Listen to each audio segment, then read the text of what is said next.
No.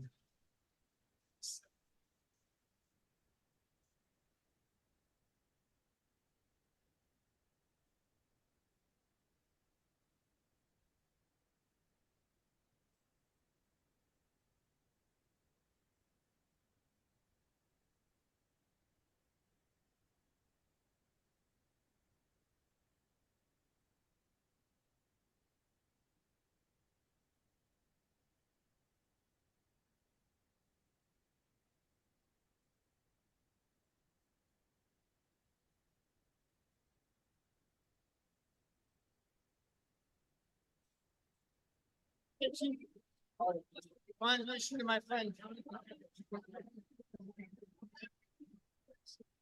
And also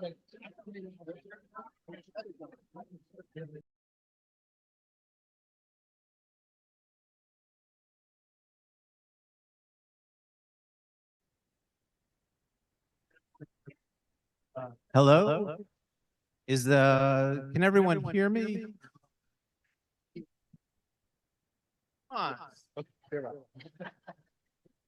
Okay. Hello? I am told by the town clerk that we have a quorum.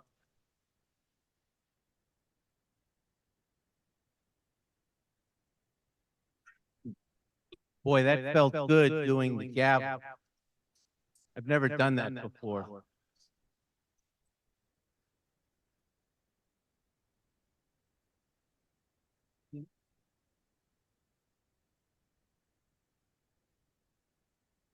Can folks in the auditorium hear me? It sounds a little,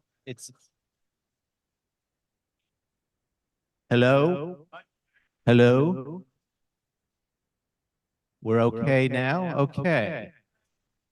I'm told that it's still shaky up here. And there's an echo, I'm being told. And are we ready to go? Well, welcome to night 2 of the 2004 annual town meeting. We made great progress last night, and let's see if we can continue the streak. Tonight, tonight we only have 2 warrant articles, but they are the 2 warrant articles. The reason we exist is the main reason we exist is a town meeting. Needs to be louder. And there's still an echo. And I don't have a lot to say before we get started. The first thing I'll ask is, please, if you're sending me an email regarding town meeting, please use my brooklinema.gov email address. It was driving me crazy to get emails on my personal email plus my brooklinema.gov for speaker requests and whatnot. And having to look at 2 places and figure out where did I reply to this, and it was just really driving me crazy and making my life very, very difficult. So please use my brooklinema.gov. I'll remind everybody that the questions come to me, and then I figure out who's answering. I don't necessarily figure out how they're answered. And we shouldn't be having a back and forth. I'll figure out whether I think the answer was sufficient. If it wasn't, I'll the person who's answering. We've changed the mic on the podium, so we had some issues last night that Ms. Frawley pointed out. Thank you. And I had a mic that was connected to my shirt, and every time I moved around, my shirt rustled. And it was driving some people crazy. So that's fixed. And the last thing I want to say, tonight we're considering the budget and we're considering the CPA. And this is really the first time we've considered the CPA, so this is going to be a learning experience for us all. But coming into this town meeting, we've had an 8-day rule, meaning motions that had a fiscal impact on the town needed to be made 8 days in advance. And I think in general, that rule is valid and works, but I think it's a little too rigid, especially when it came to the CPA, where it became apparent that motion to divide the question was appropriate, and I demanded adherence to the because I didn't want to be changing rules on the fly. But I think going forward, I'm going to be looking at that 8-day rule and adding some degree of moderator discretion to that. So, yes. Sorry, can you repeat that one more time? What's that? We are getting going on. Is there any way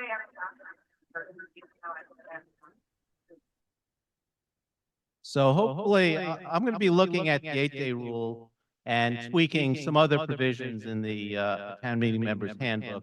And if you have suggestions on things that you think aren't working in the town meeting members handbook, get them to me. So with that said, I think we're ready to go. One last thing, Mr. Kaufman sent out some final votes. I guess we'll get them up on the website within the next day or two. The numbers may be different on the margins as folks corrected their votes, but there were no changes that changed the outcome. So I'm not going to go through the changes now. So, okay, I think we're ready for Article 10. The main motion on Article 10, the FY 2025 budget, is on pages 1054 to 1065, plus tables 1 and 2 right after page 1065. The main motion is made by Mr. Doty on behalf of the advisory committee, seconded by Mr. Friedman. We have some amendments which we're going to go through and understand a little better once we have our budget messages, but I'll just state them now just for the record. We have an amendment for capital items number 48, reducing it to $6,752,013, and that's by the select board on page 1015. Plus, there's a motion on item 69, increasing that to $2,983,675, with also a change of wording. That motion is made on the behalf of the select board by Mr. Green and Mr. Van Scoyac, seconding it. And then there's a motion by Mr. Miller to increase the school budget by $1,079,213 to restore the foreign language program. And that's on your supplement number 1, page 1. And the motion's made by Mr. Robert Miller and seconded by Wendy Stahl. So we'll be going through all these motions in detail, but first we're going to have our budget messages, first from Mr. Doty, and he's going to have an assist from Carol Levin. Mr. Doty.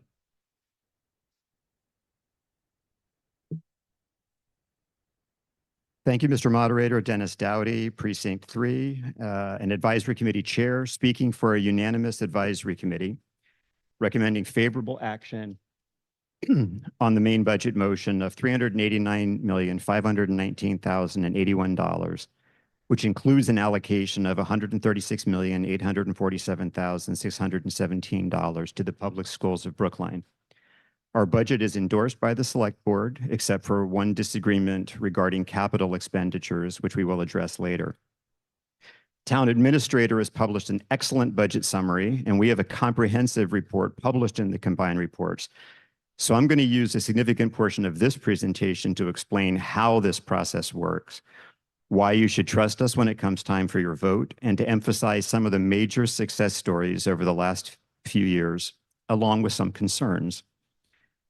I gave a brief explanation of the advisory committee when I spoke yesterday, and I'd like to elaborate on that now.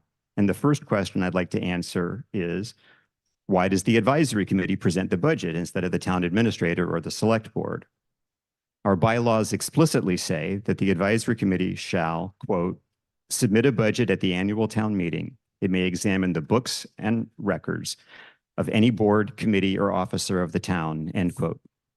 What this means in practice is that it is the advisory committee, through countless public hearings, that reviews the budget requests for each department, produces reports and recommendations for each, which culminates in the comprehensive budget motion we are debating tonight.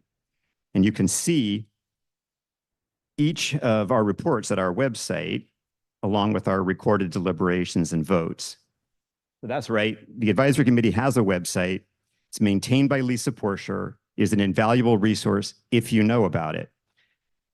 And here's one example of what you can find there. This is the history of subcommittee reports on departmental budgets, and this is an excerpt from one page of content from one of those reports. So if you want to learn details about the trends in town budgeting, there is no better resource you can turn to. I think it's important to thank each and every member of the advisory committee for their dedication to this task. The amount of work that goes into this process of budget oversight is tremendous and, quite honestly, is often overlooked. Along the way, we received incredible support from town staff broadly, but special thanks should be extended to Town Administrator Chaz Carey, Deputy Town Administrator Melissa Goff, Assistant Town Administrator Charlie Young, and Finance Director Lincoln Heineman. If you've ever attended an advisory committee meeting, you know that we can keep them, especially Melissa and Charlie, talking to us late into the evenings. The other question that comes up all the time is a bit more philosophical, and it goes like this. How does it make any sense that a bill for $400 million comes before a town meeting and all I can do as a town meeting member is vote yes? How can I feel comfortable with that? And I hope by the end of this presentation, you'll have your answer. So take a look at this slide. For a few town departments, and you can see that if you can read it, you might have to look at your screens, that I aggregated some for simplicity. It shows the relative percentage that a department budget consumes of the overall departmental expenditures, excluding debt and interest and mandatory expenses. This is just what you get if you look at the departmental expenditures of the financial spreadsheet.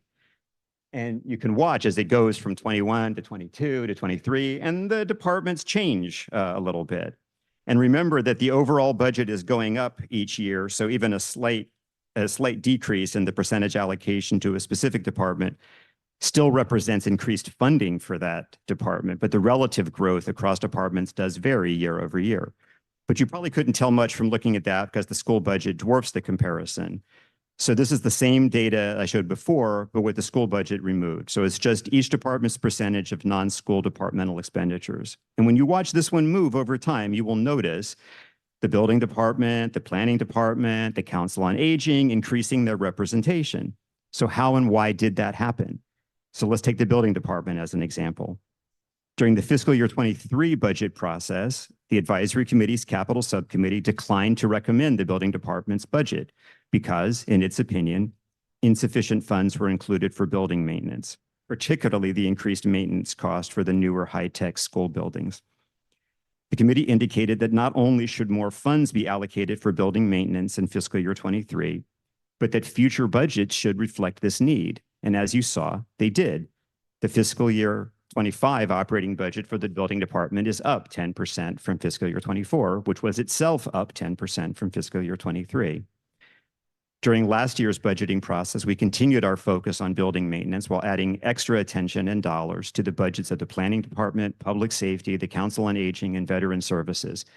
During this year's process, we kept our eye on the funding for the council on aging, veteran services, and began to devote more of our attention to the operating costs of the town's capital assets, along with the capital improvement plan in general.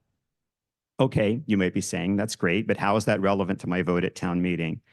So I want to emphasize something. This process does not happen in a vacuum. The advisory committee holds public hearings, listens carefully. We listen to town meeting. In the past few years, town meeting has passed article after article, which makes our collective priorities clear. When town meeting says that decarbonization is a priority, as it did in the fall of 2022, we make sure to scrutinize subsequent budgets to ensure that, to take just one small example, electric vehicles are being purchased when feasible. When town meeting says it supports a comprehensive plan, we look for that funding in the budget for the planning department, and we make changes if it's not there. When town meeting expresses concerns about sidewalk safety, you get the picture. When you ask questions of department heads at this very town meeting, your questions and those eventual answers become a part of the budgeting and review process for the fiscal year 26 budget and beyond. And you can see these results for yourself in the detailed write-ups we do for the departmental budgets, but also in the shifting departmental allocations I've shown you. Now, is the advisory committee solely responsible for this? Of course not. Town administrator, the select board, the very capable staff put together a preliminary budget. But it is our job as the finance committee of the town, and we have a commitment to fiscal responsibility. We bring certain principles to this process. Some of these principles, we do not like unfunded mandates. We do not like kicking the can down the road. We do not like unbalanced budgets or budget proposals that do not learn from prior mistakes. Everything that I've mentioned thus far, adjustments to the Council on Aging, planning, building maintenance, as well as explicitly incorporating building maintenance into the town school partnership formula, I consider all of these to be a success. And I believe that it is directly tied to our careful oversight of the budgeting process. And as town meeting members, you too can participate.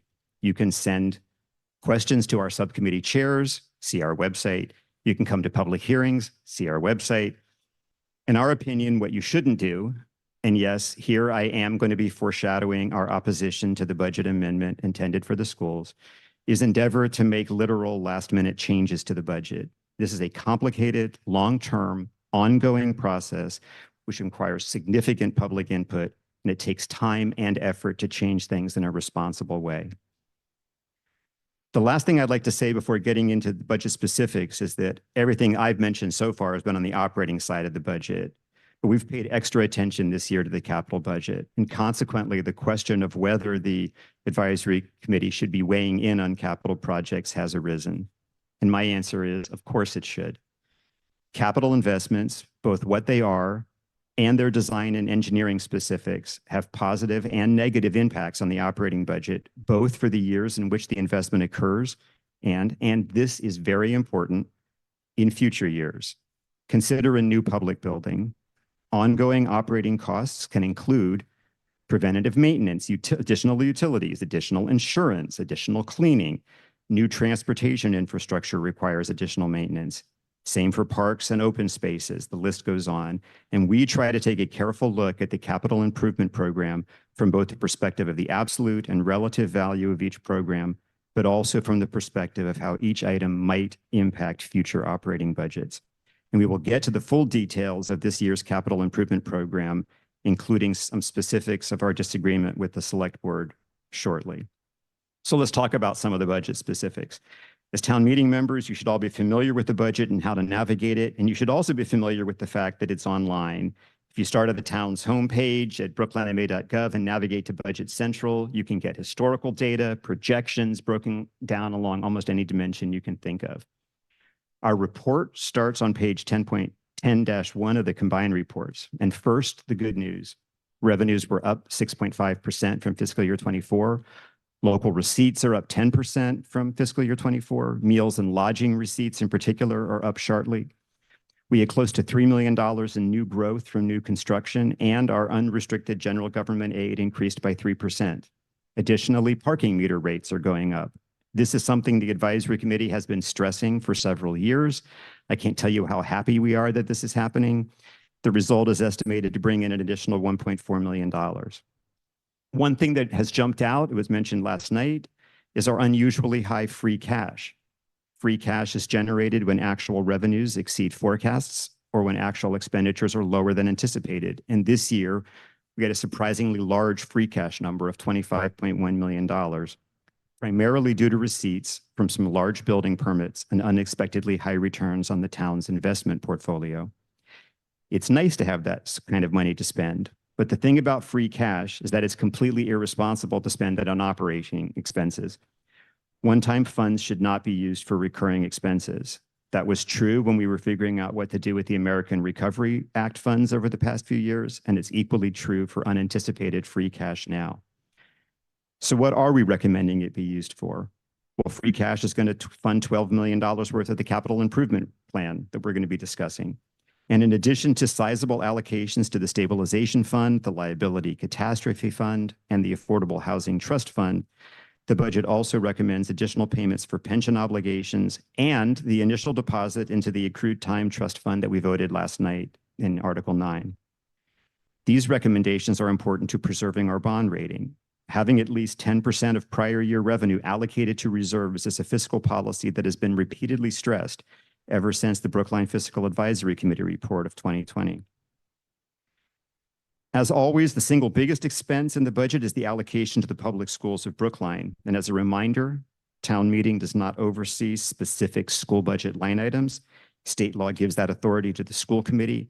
What we do is set the overall allocation of funds. For fiscal year 25, the allocation is $136,847,619.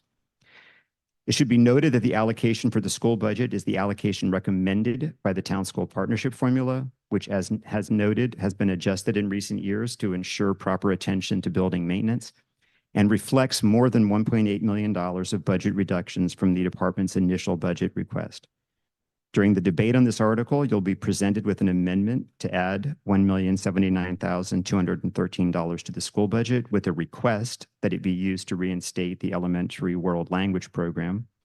The advisory committee unanimously recommends no action on that amendment, and we will have a detailed justification for that recommendation when it is debated. In fact, the advisory committee commends the school committee for performing its cost-benefit analysis and recommending responsible budgetary changes, including those proposed to the World Language Program. Possibly the most significant development in the budget this year was actually discussed last night with the new police contract. As you heard, this achieves three goals simultaneously. One, we have increased compensation for the police department such that pay is more competitive with surrounding communities, which should reduce our problems with hiring and retention. Two, we have authorized the police department leaving civil service, which provides us with much needed flexibility in the recruitment and hiring of new officers, should shorten the time to hire new officers, and will allow promotions to be skill-based. And three, it's the first time in recent memory that the police department is operating with a forward-looking contract. As we noted last night, this comes with a cost, and in fiscal year 25, that cost is being paid in part by delaying the hiring of certain positions. But overall, we consider this to be a responsible trade-off. I've already noted and strongly endorsed the sharp increase in the building department's budget, which is something we have been focused on for years. The other major area of concern last year was funding for certain vulnerable populations, particularly veteran services and the Council on Aging. And during this year's budget process, these concerns persisted, resulting in the allocation of extra funds for veteran services to be used for increased outreach to the community and extra funding for the Council on Aging to be used for transportation services.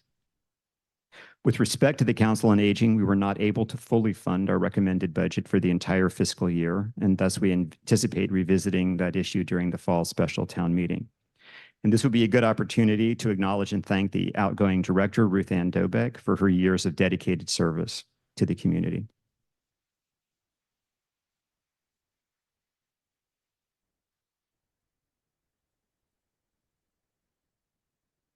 Two years ago, the most common concern expressed during budget review hearings was the difficulty the town was having in hiring. Last year, this was much improved with the exception of the police department. And as noted, we now have a new police contract in place that should result in improvements there. And finally, this would not be a budget presentation to town meeting without a reminder that the town continues to face a simple math problem. We want to spend additional money on new services. We want to keep our existing services at high quality. We want to compensate our workers with contracts that often have statutory wage increases of 3% or more. But we are subject to Proposition 2.5, which caps the revenue increase from property taxes at 2.5% per year, which means that we always need to attract new growth or ask the voters to approve operating overrides, or both. Last year, we had a debt exclusion vote that was as close as any similar vote I can remember, which indicates that our voters do not have an unlimited appetite for supporting overrides. The good years for fiscal 25 is that we managed to wean ourselves from the American Rescue Plan stimulus money, attract new growth, present a balanced budget to town meeting, but our debt levels remain at historic highs.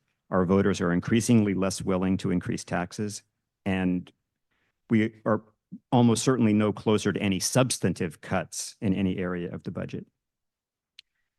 I'm about to turn things over to Carol Levin for a deeper dive into the capital improvement items, but before I do so, I'd like to summarize all of our recommendations for tonight.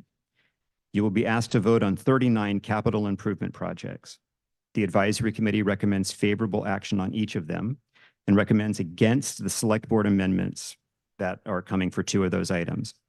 Additionally, we unanimously recommend no action on the Miller Amendment to the operating budget. And by a unanimous vote of 20-0, we recommend favorable action on the omnibus budget motion printed on pages 1054 to 1065 of the combined reports. Thank you. I'd like to introduce Ms. Levin to explain the capital improvement. Bravo, bravo. Thank you. Excellent, Dennis. Ooh.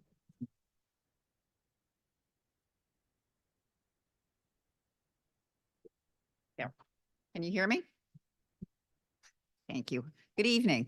I'm Carol Levin, an at-large member of the advisory committee. Closer to the mic. Closer. You almost have to swallow. Okay. Can you hear me now? Yes. All right. I'm Carol Levin, an at-large member of the advisory committee and chair of the capital subcommittee. Tonight, I want to share with you some information and background on the CIP, which I hope you'll find useful for the conversations and the decisions you'll be making a little later this evening. What is the CIP? The CIP is the town's capital improvements program, and capital improvements are the town's facilities, infrastructure, and equipment. Public buildings. There are 57 facilities. These include the obvious, such as the schools, fire stations, libraries, senior centers, and perhaps the less obvious, the DPW storage buildings and workshops, the refrigeration building at the ice rink. The insured replacement value of these 57 structures is a little over $1 billion. This figure does not include land value. And the $1 billion is roughly a 20-80 split between town uses and the schools. Of the school's $837 million in facilities, the 4 most recent projects, starting with the Ridley School that opened in 2018, represent almost $500 million of new value. Those are BHS, Ridley, Driscoll, and 22 Tappan. So in addition to these $1 billion plus in existing facilities, there are currently an additional $280 million in construction projects underway. This is the new Pierce and the fire station renovation projects. So by fiscal year 30, the town's public buildings will have a replacement value north of $1.3 billion.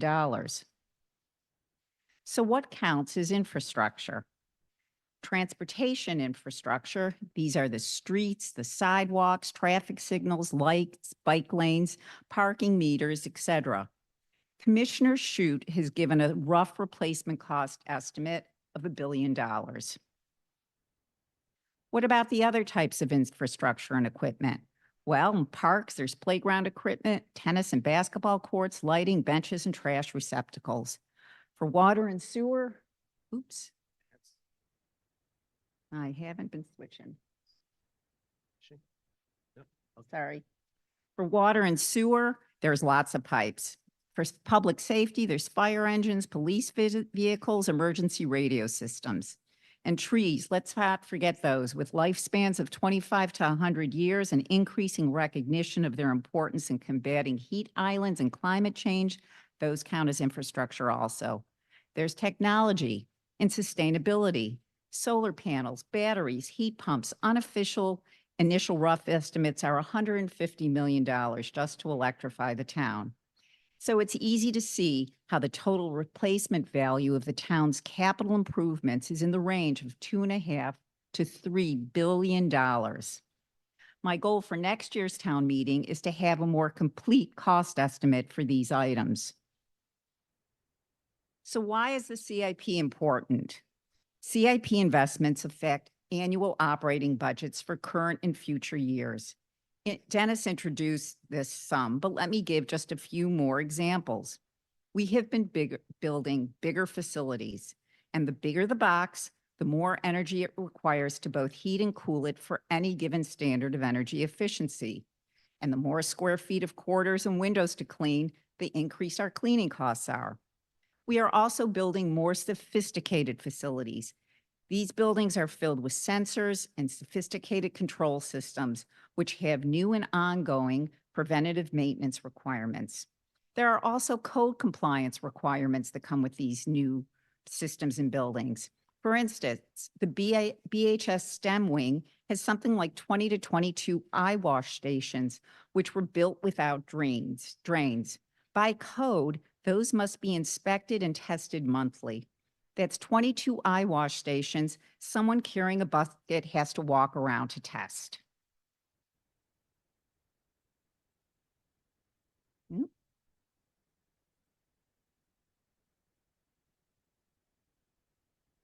I seem to be.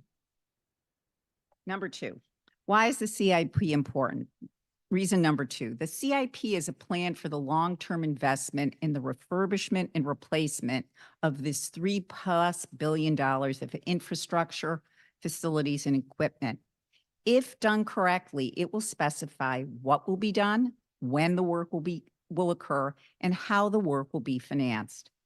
Multi-year funding plans do exist for many items within the current CIP. The building envelope, building roof repairs and replacement. There's multi-year plans for streets and sidewalks and parks and vehicle replacements. What does not yet exist, however, is a consolidated roll-up of all these plans. There's nothing at this time which lays out the magnitude of funding needs in their totality over a planning horizon. The current CIP also does not provide information on the timing of multi-year expenditures, which are appropriated in their entirety in a single year. As a result, it's often hard to assess the magnitude of the capital investment expenditures occurring in a single year in a single category.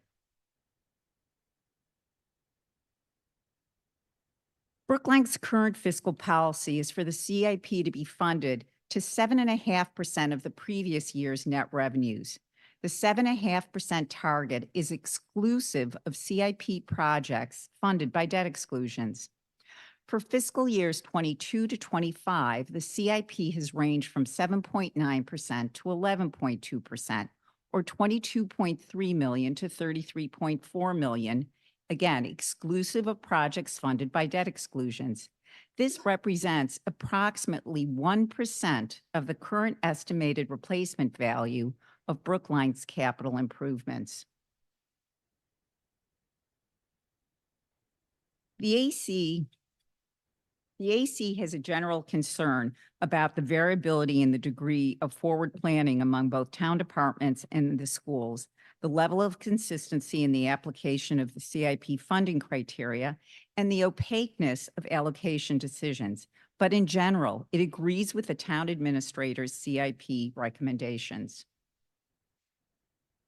This slide, if you can read it, should maybe on your little thing.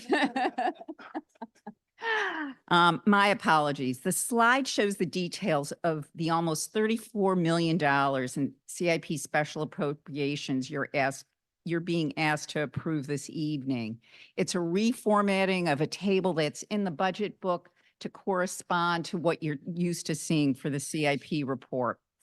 Due to the fiscal year 25's budget strong free cash number and approximately 3 million in funds being released from the overlay account, some CIP categories are receiving funding for work occurring in future years. There was considerable discussion over which CIP categories should be the beneficiaries of this pre-funding, and there was a particular focus on the school subcategory. That subcategory includes work both exclusively for the benefit of the schools and other line items which are both for town and school facilities or public buildings. This is the one area of divergence between the Select Board and the Advisory Committee's CIP recommendations, and we will discuss this in more detail when we get to item 69. Thank you. I hope you find this presentation informative and helpful, and I ask you to support in full the AC's fiscal year 25 CIP appropriations totaling $33,941,586. Thank you. Thank you. Mr. Green, you're up.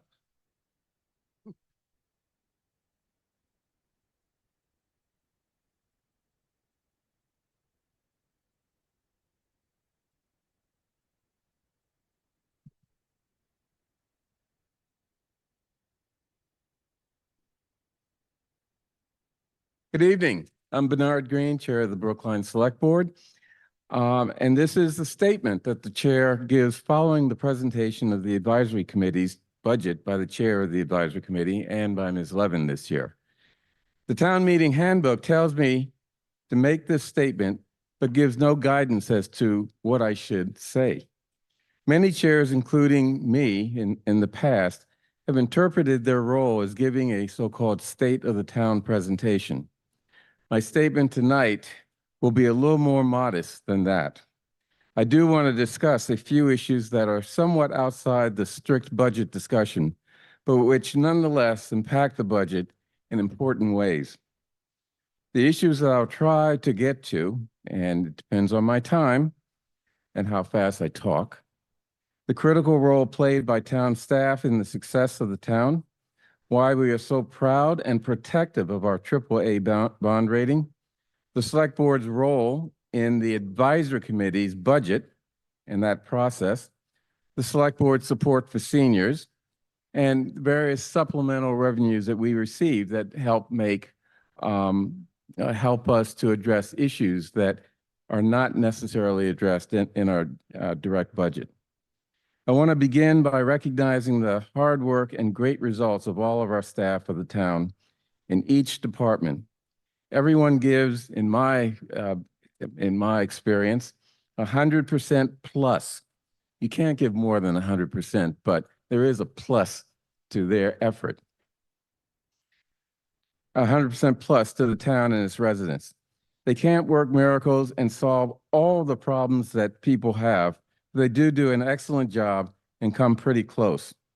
The Select Board is the executive body of town government. Our role is to implement the legislation that town meeting passes and perform other executive duties. We are 5 volunteer members. Some of the Select Board members have lives outside the Select Board. As volunteers, we could not me.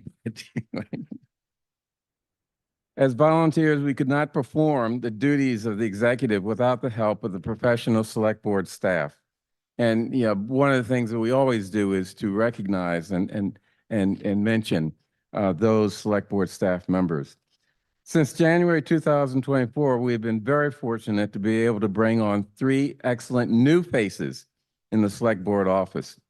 They are Tiffany Oliva, our new Assistant Town Administrator for Operations, and I think we all know how important that position is in many ways to enable us to actually get things done and respond to issues that come up before the town, everything from rats to housing to you name it. Christina Metcalf is our new Communications Director, and you'll be hearing a lot communications from her, playing a very important role. And finally, Nicole Lima, our ARPA staff assistant, all of whom have come on board since January of 2024. They join the current members of our Select Board staff, Jazz Curry, Melissa Goff, Charles Young, Tyler Balise Toller, Kate McGilvery, Stephanie Souza, and Rochelle Morrison. So, among the issues that I'm going to talk about, and since my time is limited, I'm going to rush through them a little bit. But I want to just make sure that I point out certain things. Brookline was given a AAA bond rating by Moody's Investor Services this year. We are very proud, but very protective of our bond rating. It's very important because it allows us to finance various things from schools and firehouses to vehicle leases at very low interest rates. Moody's stated that Brookline's financial position is bolstered by strong financial management and formal policies, including multi-year forecasting, as well as a history of taxpayer support for general overrides and debt exclusions. I throw that out because that is related to the budget amendment that we're going to discuss later on. And I'm not going to go into much detail for time purposes. One of the things that I've tried to do as Select Board is to improve the Select Board's ability to incorporate its goals and objectives into the budget process. This is the Advisory Committee's budget, but we have to have a role because we have a direct relationship with many town residents who tell us what they want to happen with our town. The summer workshops we have held over the past few years is the beginning of a process whereby the Select Board discusses and lists goals for the upcoming fiscal year. We have always had such discussions, but previously they occurred in the winter when staff would propose goals and objectives and we would edit and eventually approve them, but they had no apparent impact on the budget process because it came too late in the process. What we're trying to do now is develop at our summer workshop goals and objectives that will become a written up document to be given to town departments in September when they begin to prepare their budget requests. As the budget building process proceeds, our proposals will be considered, and when we have budget hearings, we'll be able to inquire as to their inclusion in the Select Board's budget or reasons why they're not included. I think this is an important way for the Select Board to have a role in the budget process that's a little more focused than it has been in the past. I want to mention our commitment to seniors and other critical programs for seniors. As mentioned in the report on pages 10-33, the Advisory Committee, like the Select Board, supports providing sufficient funding for the many programs serving the needs of Brookline seniors, but probably one of the most important ones that I'm not sure that everyone appreciates its importance is the transportation program. You know, seniors need that to get to medical appointments and things like that, but also to help break out of the isolation that seniors have always had, but that became much more of a problem during the pandemic. As Dennis said, the Advisory Committee recommended increasing the budgeted amount by $75,000. The Select Board committed to instead using remaining ARPA funds for transportation initiatives through the end of the calendar year. And we're going to take that up in the special town meeting in the fall to make sure that we have sufficient funds to go through the end of the fiscal year. One of the things that I want to mention that I'm not sure that everyone appreciates, and that is that we have a lot of low-income seniors in this town. And I'm going to shock you by saying that is really, really good. Because what it means is that we are an open community and have made room for people who in many communities are basically left out. You know, our Brookline Housing Authority has a number of very large buildings dedicated to seniors and people with disabilities. And provides affordable housing opportunities for those people. And that means, I think that is something that we should be very proud of. It's something that we do that not all communities do. And as a result, we have a lot of low-income seniors in our town. And as I said, that is good. In addition to the affordable senior housing opportunities we provide, the incredible programming of the Senior Center and other initiatives of our departments, from police and fire to DPW and libraries. And the Select Board is committed to all of them. One thing that people have brought up recently that I want to mention, and that is not only do we want to provide services to seniors, we want to make sure that seniors are involved in the process of coming up with decisions with respect to not only services but various other things that occur in our town. And we've been pushing to make sure that our boards and commissions include senior representatives, not just old people like me, but seniors who have really thought through the unique issues that face our senior residents, and have ideas as to how to make sure that boards and commissions reflect those needs. But in addition to that, in my view, that's really not enough. Boards and commissions members themselves need to think about what are the unique needs and issues that seniors face that are within the purview of their committees or commissions. So it's not just to leave it to seniors to figure out their problems, but we all must figure out and understand how to address their issues. Brookline, although as many say, is a wealthy community. I'm not sure why people say that, because yes, we have a lot of wealth, but it's sort of tied up in housing and it's difficult to monetize it. But we are a wealthy community, but we can't fund every need that is identified in town. And we rely on a lot of non-town revenues that allow us more flexibility than town revenues to address needs of residents, especially our most vulnerable residents. I want to mention just some of the non-town revenues that enable us to do workarounds of the legal restrictions that municipalities have. For example, we can't give out money to individual families, and give us more flexibility in terms of providing services and programs. A few of those examples are the various federal legislative earmarks we get and state earmarks. And I want to thank Tommy Vitolo, who's in our audience, who provides a lot of money through earmarks from the state, as well as our congressional representative, Jake Auchinclose, who provides federal earmarks for a number of programs. And of course, we get a lot of support from our senators in Washington also.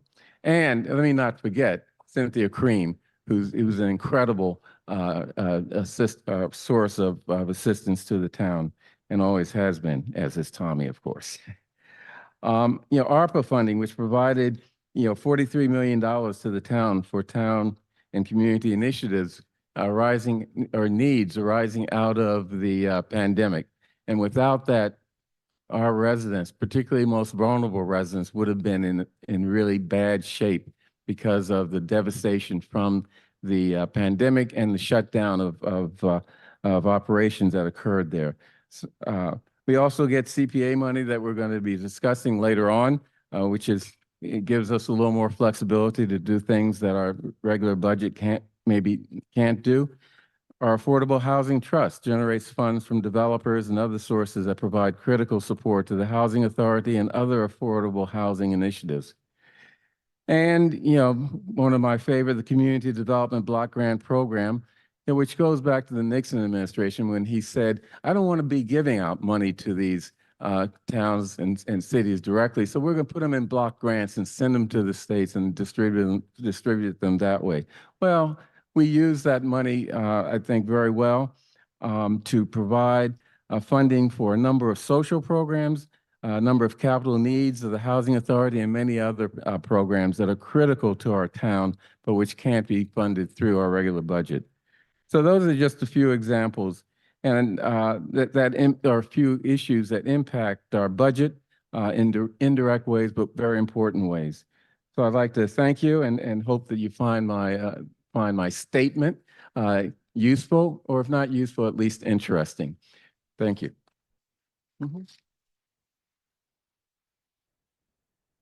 This year, I think we're going to do something a little different. In past years, we've waited until we've gotten to the school budget discussion to hear from our superintendent. This year, I think we're going to call on Superintendent Guillory to give us his remarks now, while we're still relatively fresh in the evening. So Superintendent, come on down and you're on. And then we'll get into the nitty-gritty of the budget.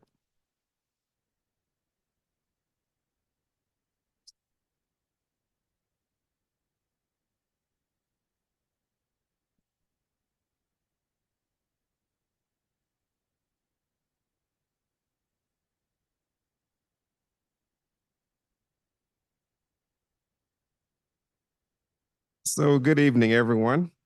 It's great to stand before you tonight. I'm very proud superintendent of schools here in the public schools of Brookline and wrapping up year 3 and can't believe that the time has gone that quickly.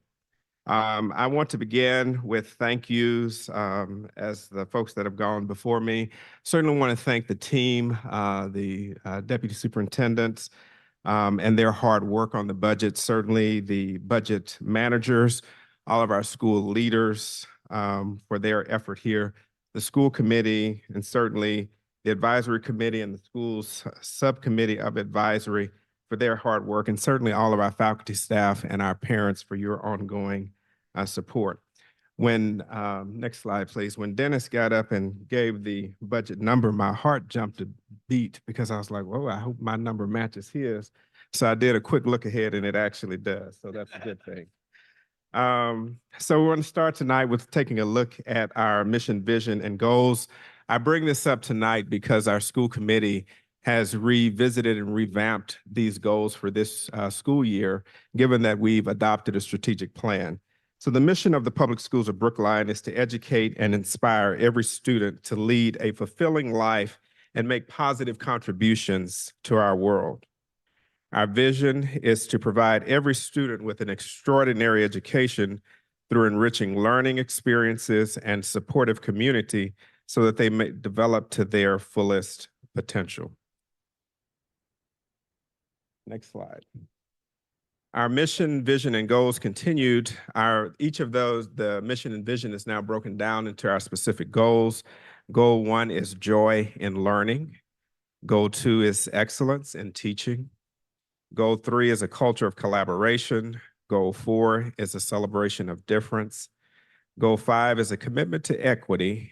And goal 6 is an ethic of wellness. Next slide, please. So this year, we did go through the process, started last year, of adopting a strategic plan. The committee has voted that strategic plan back in February. And the 4 main goals there that are highlighted are teaching and learning, community, and community. Goal 3 is climate and culture, and goal 4 is management and building capacity. So those are our 4 overarching goals, and each of them has detailed action steps and metrics under them.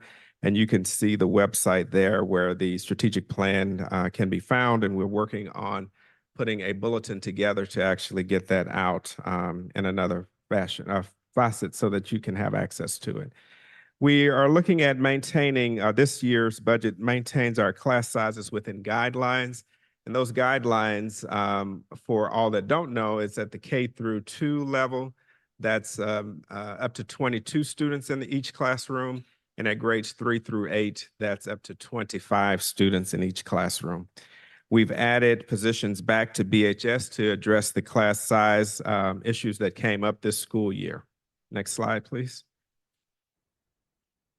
And looking at, again, what will this budget provide for us? We are purchasing a K through 8 English language arts curriculum for fiscal year 25 by implementing grades K through 2 about mid-year. And again, this notion here is we're looking at what are the best practices in literacy education.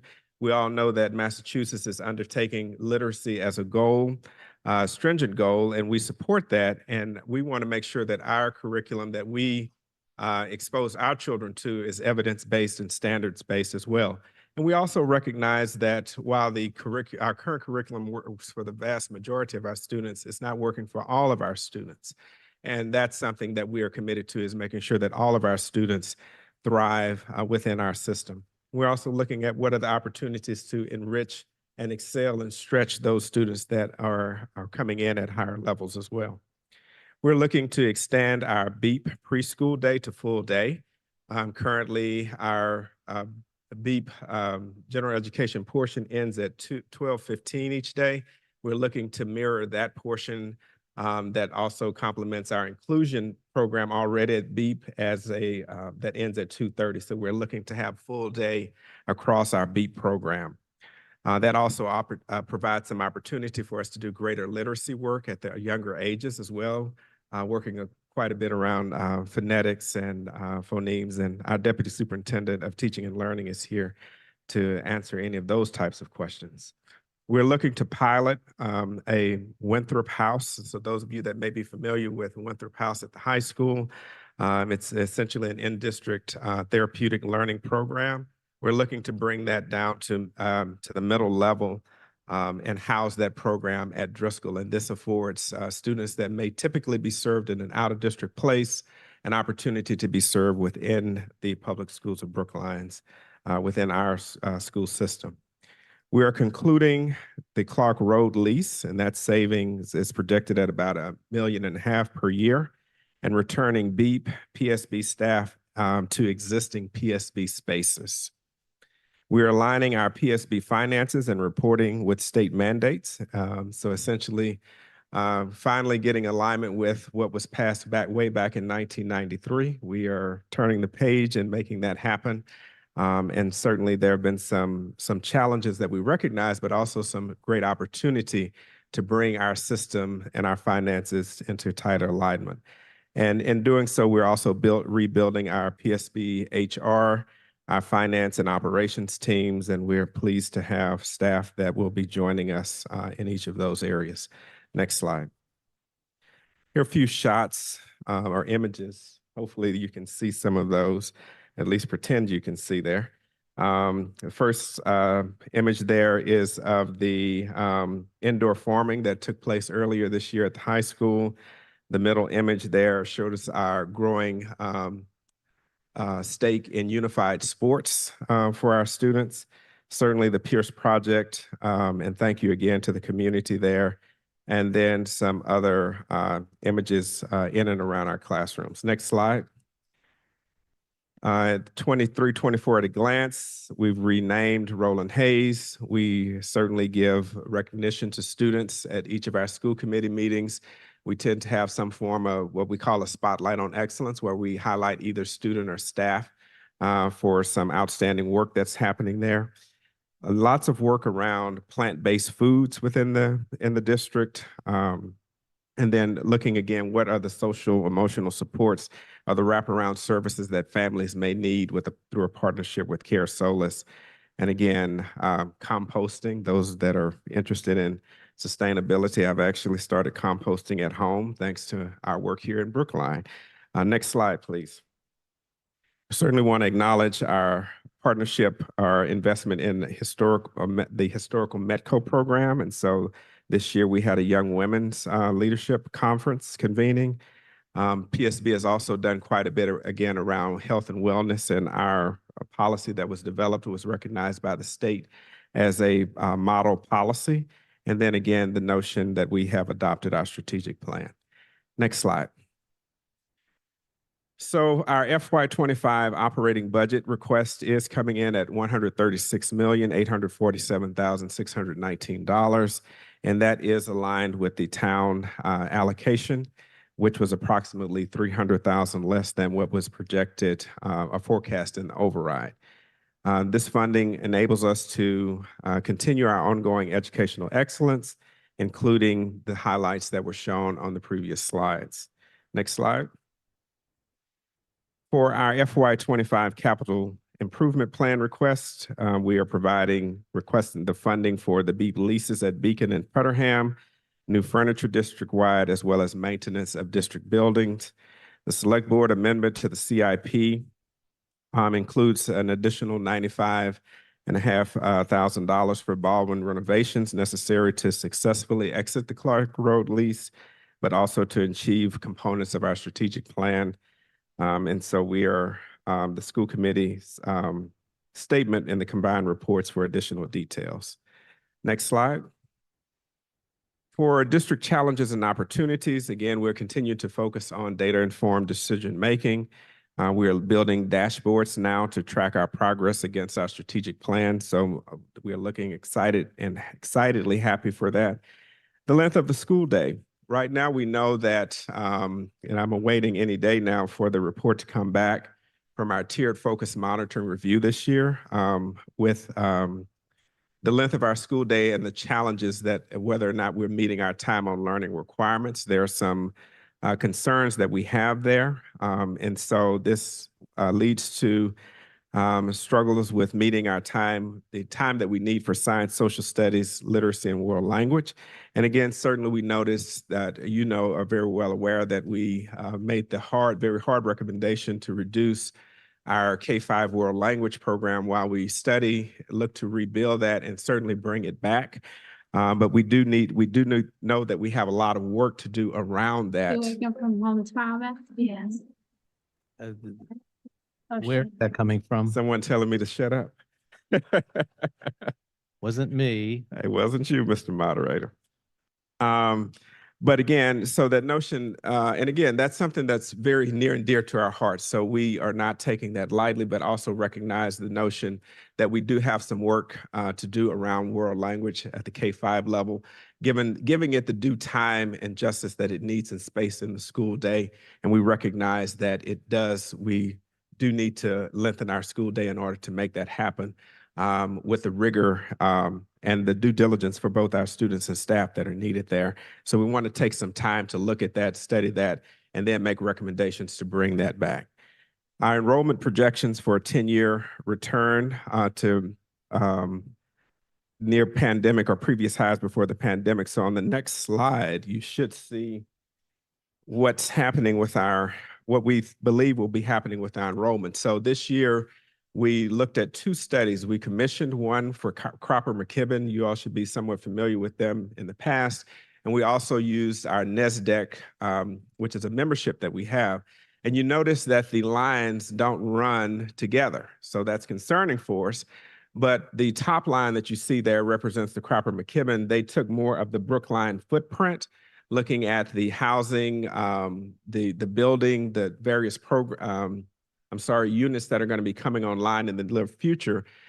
How many of those would be available for families with children and those types of things? So we are going to focus our energy on the top line there and recognize that in a few years we'll be very much back in a crowded situation within our buildings.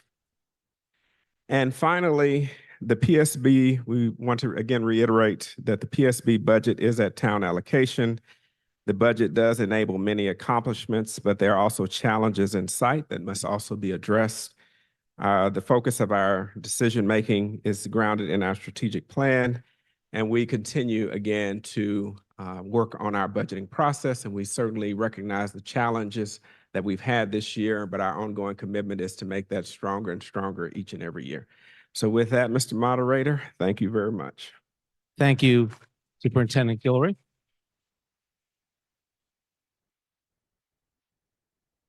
Okay, so we've heard the addresses, even the state of the town address. I think that's a phrase I came up with when I was on the select board. So let's get into it. We'll be doing the budget in sections. The first section will be the conditions of appropriation, and then we'll be getting into the special appropriations, the CIP, and then getting into the departmental budgets. And the way it'll work is I will call out an item and an amount. Once we get past the conditions of appropriation, I'll be calling out an item and an amount. And if you have a question or comment, come up to the microphone. I know folks have, some folks have indicated in advance that they have some questions, and I'll try to remember. I have notations, but don't count on my notations. Run up and start waving. And when we get to the items that have differences, I read a list of amendments. Don't worry about them yet. When we get to them, I will describe the amendments, and then we'll stop and have a debate on those items.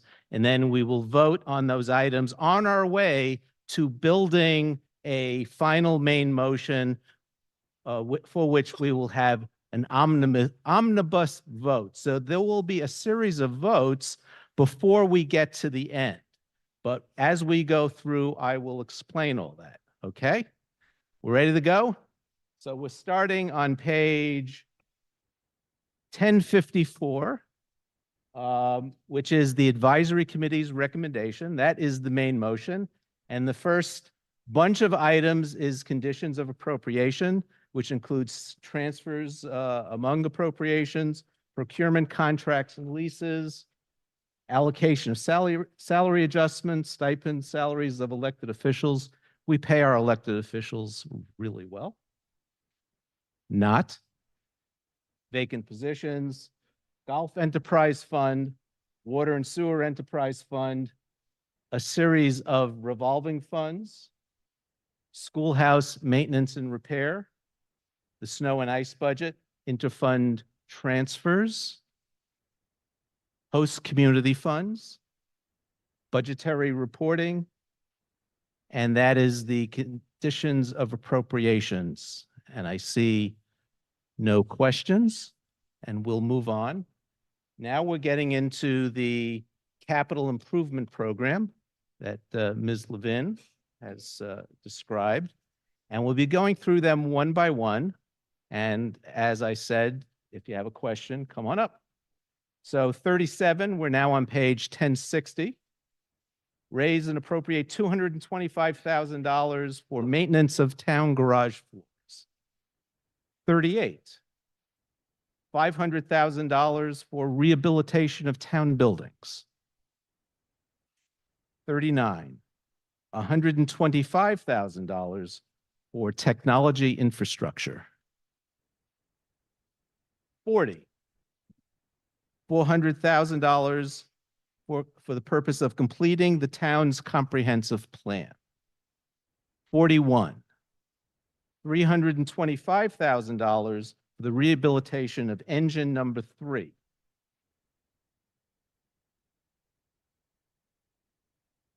42, $250,000 for body worn and in-camera, for the body worn and in-camera program. 43, $100,000 to improve the public building, the public safety building lobby and adjacent areas. 44, $350,000 for traffic calming. 45, $350,000 for bike access improvements. 46, $400,000 for parking meter replacements. 47, $150,800 for accessible pedestrian signals. I am going to skip 48 because we're going to come back to it because it's linked to a debate that we're going to be having for item 69. So remember that, we'll be coming back to it. 49, $632,521 for rehabilitation of sidewalks. 50, $800,000 for the Washington Street Rehabilitation and Complete Street Program. I see a question finally. And try to anticipate your questions, so start making your way to the microphone. Mr. Lepson. Yes, hello. Robert Lepson, town meeting member, precinct 9. My question has to do with Washington Street and the complete street itself. So the question that I have is, it appears that last year when Washington Street was beautifully paved, beautifully lined, everything was going great between Cypress up to Beacon Street. A short time thereafter, all of a sudden, the road got torn up again. And and I guess the utilities were involved and all of that. I'm trying to understand how that was not foreseen, or if somebody could help me understand what the process is when everything is beautifully done and then all of a sudden it gets torn up again, and now new money has to be appropriated in order to be able to finish it up. Thank you. Good Ms. Shu. evening, Erin Chute, Commissioner of Public Works. That's a great question. For the Washington Street Corridor Complete Street project that is currently under design and is scheduled for a full depth renovation in fiscal year 28 and 29. We've been working with National Grid to get them out to replace their main, very much because we did not want to spend what's going to be in current dollars a $29 million project for the 1.3 miles of Washington Street, and have them come in and then tell us that they have leak prone pipe and need to replace it. So we pushed them to come out and do that work in advance. But what we did need to do is the condition of the road was such that we needed to sort of preserve it in its in an improved condition. We had terrible rutting.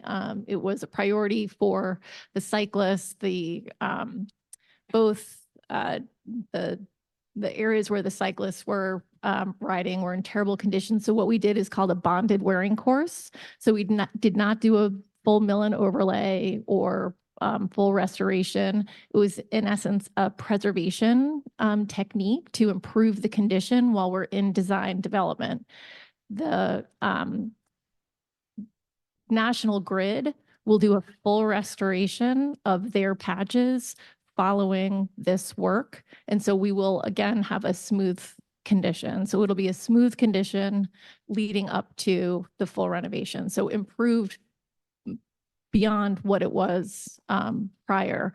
I will add for those of you that have had to bear the Washington Street work, it has been far more in-depth than either we or National Grid anticipated.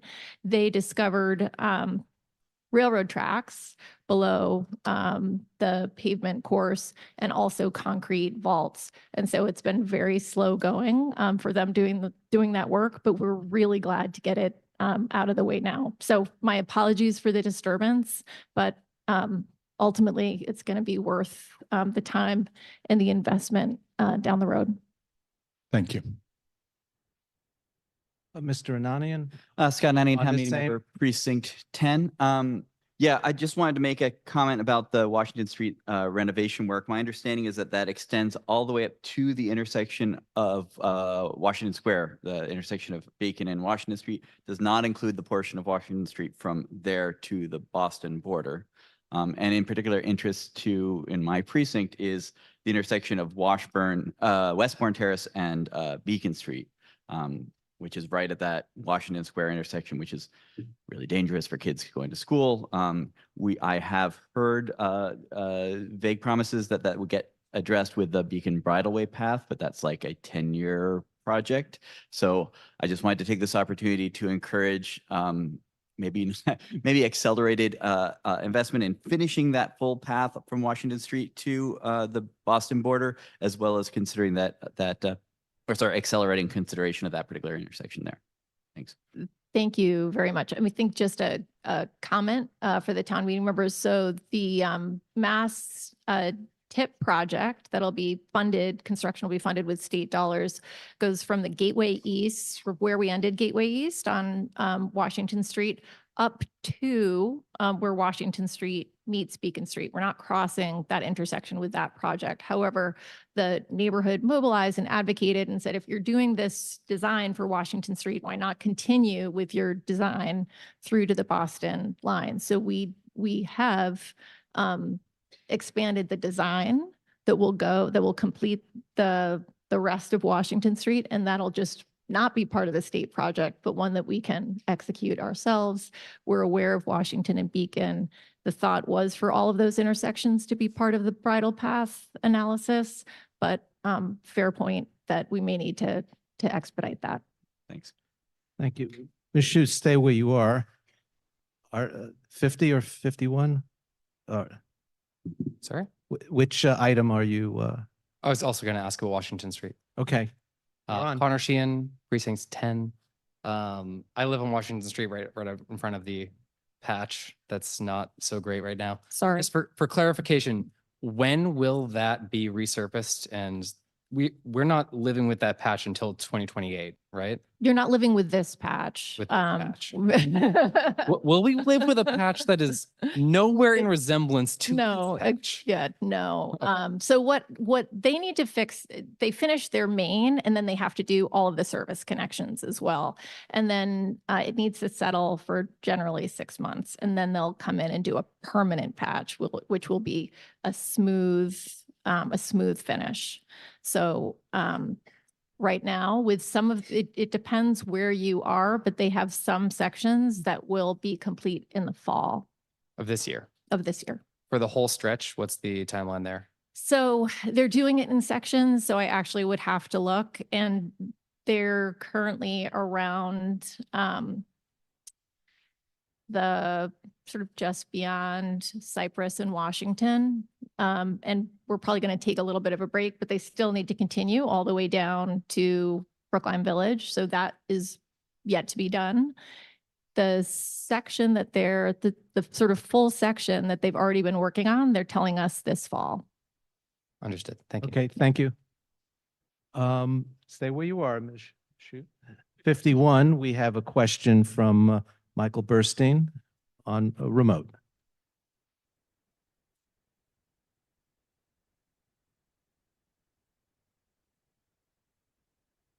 And this is on the Big Belly. Yes. Hi, thank you, Mr. Moderator. Michael Burstein, Town Meeting Member, Precinct 12. This is on item 51, the $95,000 for the Big Belly compacting waste stations. I first want to say that I've seen them around town for the many years they've been in place. They seem to work very well, but I tend to notice that the ones in Boston seem to get overflowing and start looking like they're falling apart. And I'm just wondering, what is our, and I'm sorry I didn't ask this question at a previous venue, but what is our town's plan with these compacting waste stations? Is there a regular maintenance? How often are they checked? And are we using the money to replace them as they get older? Are they renovated? Thank you for your time. Did you understand? Yeah.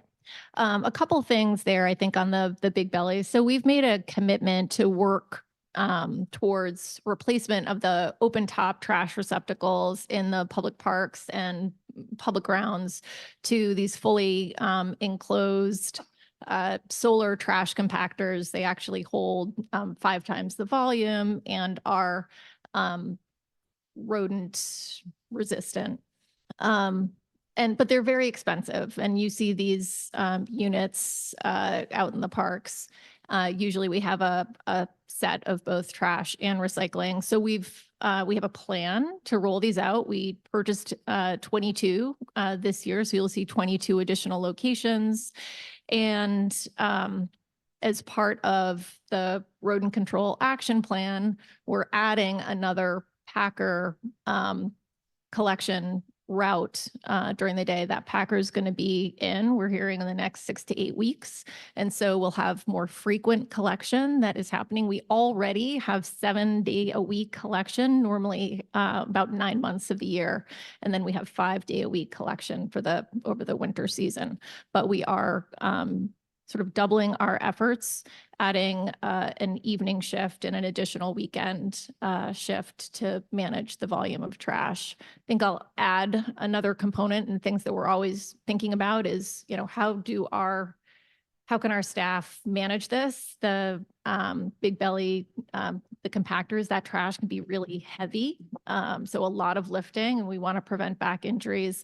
And they're looking at sort of mobile toters so that we can roll them out. So we're hoping to make some improvements in sort of our service of the Big Bellies in the future with that feature. Thank you. Moving on. There's a few more public works items. I don't know if we're gonna have any questions. Oh, I think we are. So the next one is $400,000 for Griggs Park. Is that you? Yes. Okay. Thank you, Mr. Moderator. Carolyn Thal, Precinct 16. This is actually because they're similar, if it's okay, Mr. Moderator, for 52 and 53. I see language that I'm not sure is familiar to me from past town meetings. Abutters who satisfy provisions, et cetera, may be allowed to serve on design review panels. Can somebody sort of explain what that's about? Thank you. I'm going to ask someone from advisory to answer that one because the language is coming from advisory.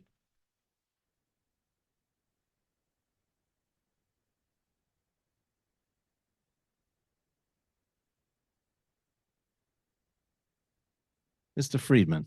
Harry Friedman, Precinct 12 for the Advisory Committee. There's a town bylaw that says when you redo a park, there will be a design review panel established to come up with plans for the park. These design review panels are generally made up of 3 neighborhood people, and I believe 4 members of the Park and Rec Commission. In the past, and the bylaw encourages for the 3 neighborhood people to literally be neighbors.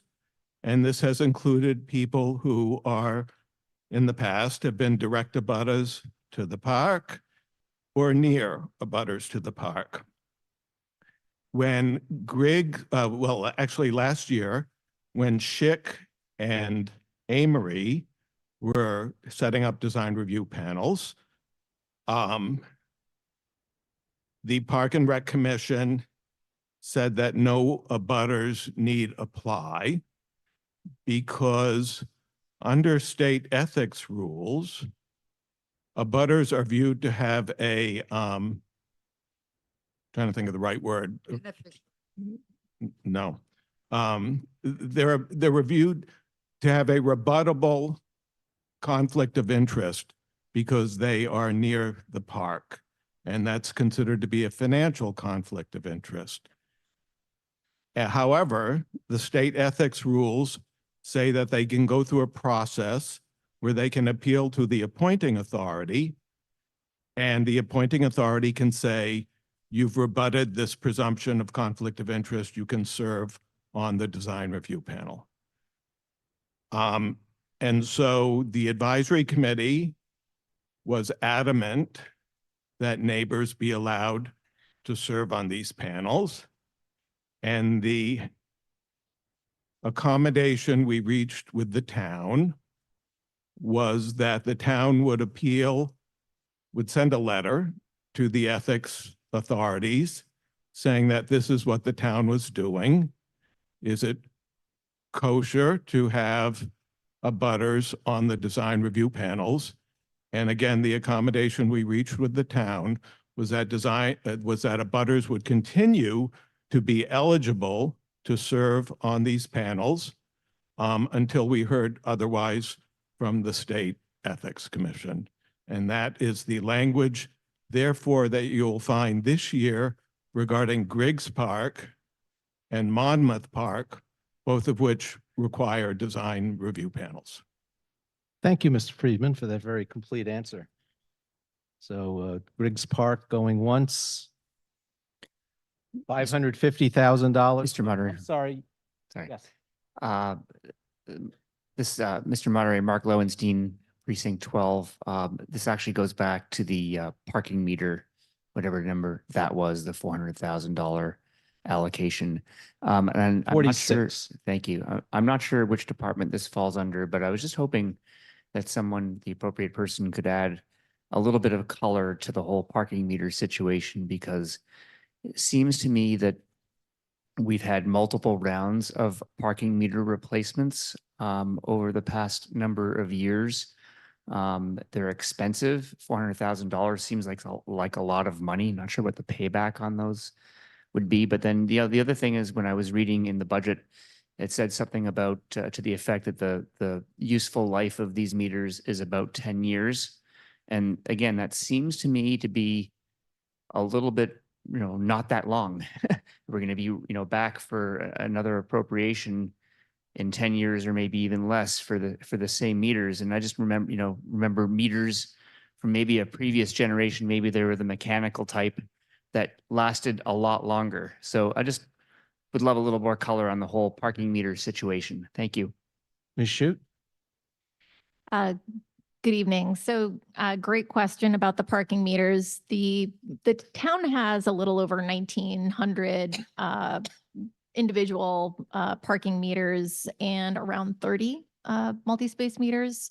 The bulk of the funding for this particular request is to replace the multi-space meters, which have reached end of life. Like they have not been replaced, and parts are no longer available for most of them. And so we've been sort of taking parts from some to move into the lots that are more frequently used. So you may see sometimes the multi-space meter units that are bagged because they're not functioning, and that's why. So they need full replacement. And then we're doing an analysis. So there's been some, probably what you've seen in the past is the replacement of technology, but not necessarily the heads and the hardware.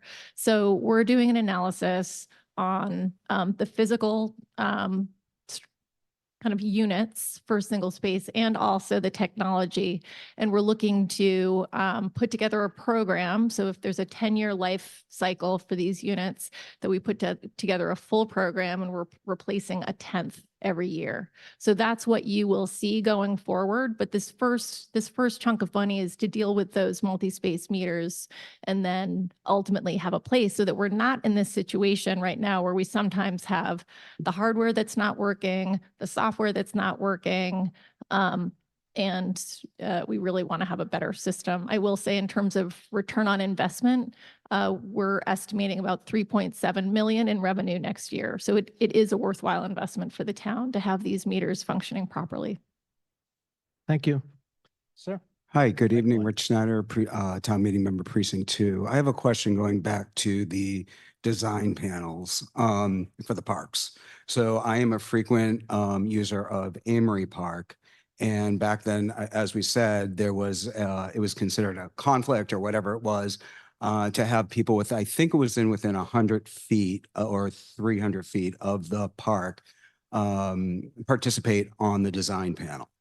At the same time, we're now investing heavily into the tennis courts, and there happened to be a tennis player that was chosen as part of the committee, as well as somebody who's friends of Hall's Pond, and we're investing money in the Hall's Pond. However, week after week, the big bellies are overflowing. The buckets filled with bags of, from the excrements of the dogs are overflowing. And now I'm starting to hear, well, for the next park, we might not have to do that kind of rule I thought I just heard. So I'd love to understand where the consistency is going to come in and what we're going to do going forward, so that we're not doing it for some parks and others, because we all have an interest in, especially the closer you live, in making sure the parks are used well. Mr. Carey? I'll give this. Or you? Yeah. Hi, Chaz Carey, Town Administrator. Thanks for your question. In conjunction with the advisory committee, town staff has asked the State Ethics Committee for an opinion on this, and we are trying to move forward accordingly. The consistency is going to come as we get that answer from State Ethics to ensure. And one thing I would just encourage you to do during this period is that even though the decision to appoint the Amory Park Committee was made under those guidelines, that does not mean that community members cannot participate in petitioning that panel, talking to that panel, ensuring that your voices are heard. In fact, we strongly encourage that. We need to hear from people who use the park about what they want and how they need to hear it. The issue there is more, the issue that we encountered was about people serving on the design review. The issues that you raised regarding a friend of Hall's Pond and someone who is a tennis player, again, if those individuals have an actual or imputed conflict, there are ways that they can ask the appointing body to waive them in the same way if that conflict does exist. But again, that's not the same thing as what we were encountering with the state ethics rules, which again, state ethics guidance, not rules, which says we should interpret when someone lives within 300 feet of a public piece of property that's going to be improved, that they are assumed to have a conflict. That's not always the case in the situations that you raise. So they're not entirely analogous. But again, to go back to the point of consistency and process, we do need input from butters and from neighbors. Perhaps we can touch base offline because there has Yes, been please. considerable emails going to your Parks and Rec without much of a response. Thank you. Thank you. Okay. Monmouth Park, going once, twice. Okay. We're to 54 on page 1062. $300,000 for renovation of playground equipment and fields and fencing. 55, $185,000 for the rehabilitation of schools and town grounds. 56, $550,000 for the removal and replacement of trees. 57, $200,000 for tree work at Putterham Woods. I have Up, okay. Mike 1. Wendy Sheridan Ames, Oh. town meeting member, precinct 5.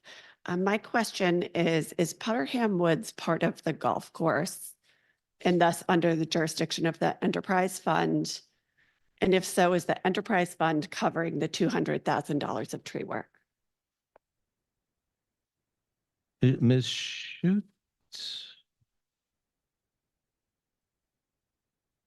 Erin Chute, Commissioner of Public Works. So Putterham Woods is part of the entire sort of contiguous property. Ultimately, the golf course is actually made up of many properties acquired over time.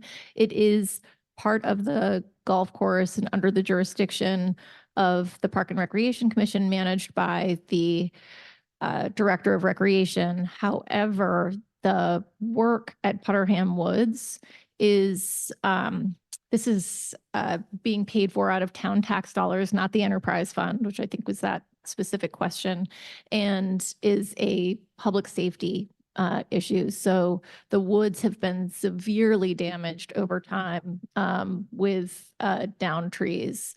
And so many of them in precarious, positions that could fall, and also a fire hazard. So the trees that have failed are being removed, and that is being done with town tax dollars.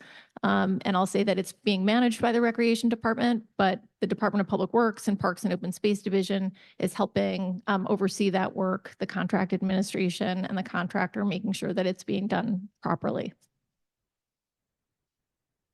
Okay, 58, $1,115,000 for the Evelyn Crane Aquatic Center dehumidification and filter work project. Ms. Jetty? Thank you, Mr. Moderator. Julie Jetty, Precinct 16. I had a question about the timeline for that project. I was wondering whether that's going to be disrupting pool hours. Do we know how much they'll be disrupted? We heard from a resident in Precinct 16 who has been concerned about showing up to early swim hours and the pool not being open. And so I'm wondering whether that's going to have any impact, and if we know what will affect the availability of the pool hours. Thank you. And Mr. Bennett?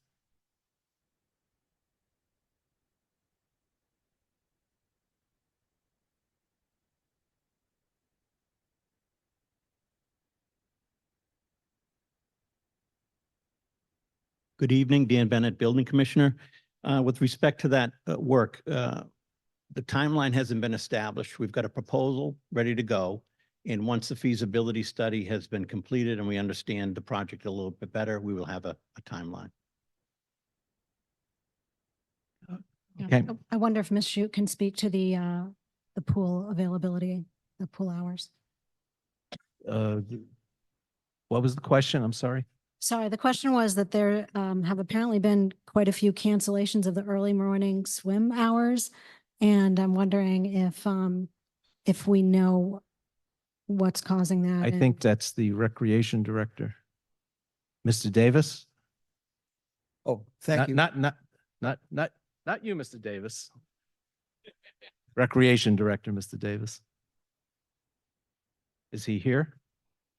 Up, there he is. And this is Mr. Davis's maiden town meeting voyage. Welcome. Thank you very much. Tim Davis, Recreation Director. Just for clarification, if I may ask, of course, be happy to. Clarification to the question, are you talking presently of cancellations in the morning? Or are you looking for future? Well, presently, and I understand this was happening a lot in the fall, and I don't know whether it's because of a lack of lifeguards or sort of what's been happening. That's the question that. My assumption would be lack of staff at this moment. If you would allow me to look into it a little more, I'm happy to connect offline. Great, thank you. Okay. Mr. Davis, the other Mr. Davis, our Mr. Davis. Thank you, Mr. Moderator. Jonathan Davis, Precinct 17. I'd just like to jump back two items to 56. I have a question about the wording, but maybe it's not the wording. Raise and appropriate $550,000 or any other sum to be expended. What does that or any other sum refer to? Is the 550,000 a cap? Or is it, does any other sum mean Yeah, I less think than you 500? found a scrivener's error. So we will remove the phrase any other sum. That should not be in the vote. And that was a leftover from when it was a warrant article. And when we turn it into a motion, we are supposed to remove those kinds of phrases. So thank you, Mr. Davis, for pointing that out. And if there are any others or any other sums, please bring that to our attention because that should be removed. Mr. Richmond? Thank you, Mr. Moderator. Clint Richmond, Precinct 6. I'm actually having a question about 59. Okay, well, 59, I think. But I don't know if Mr. Lynn Jones. I just wanted to point out there is another. Sean Lynn Jones, Town Meeting Member, Precinct 1. Item 51 also includes any other sum regarding the big belly trash compactors. Thank you, Mr. Lynn Jones, a true editor. Mr. Richmond, let me call the item first. We're on 59, 200,000 for school furniture upgrades. Okay, Mr. Richmond. Thank you, Mr. Moderator. Clint Richmond, Precinct 6. I served on the town's PFAS task force, and I want to commend the town for its work on the Pierce School and trying to remove PFAS from the Pierce project.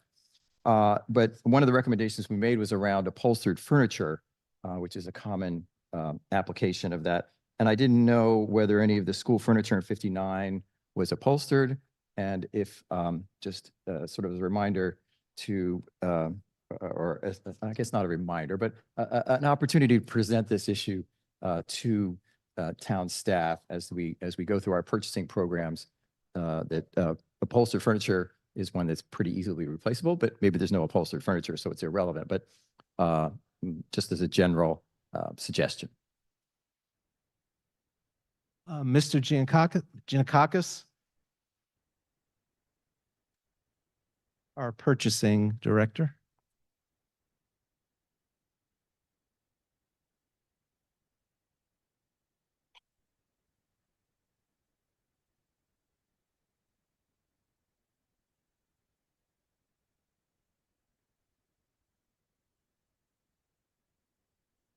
Thank you, David Giannakakis, Chief Procurement Officer. We did work with the PFAS committee, and we are going to continue to work with both the school committee, the building department, and the building committee for the Pierce School. Right now, there is still decisions being made as to the actual furniture that will be included in the building. I can't say whether they'll be upholstered yet, and to what extent. We are aware of the PFAS issue, and we'll be looking at all the alternatives that are available. And I appreciate you, keeping that in mind. We go through these projects, and we're going to do that as we move forward. Thank you. Thank you. Mr. Rodrigo, on this item? Yes. Yes. Carlos Vidrejo, precinct 14. I would like to ask probably the school committee if there are going to be plans for minimizing the amount of furniture that gets thrown away as part of the Pierce renovation when the building gets demolished. And if so, if there are going to be opportunities for the town residents in general to pick whatever the town is going to dispose of. Thank you. Ms. Charlupski or, yeah. Ms. Charlupski. Member of the school committee.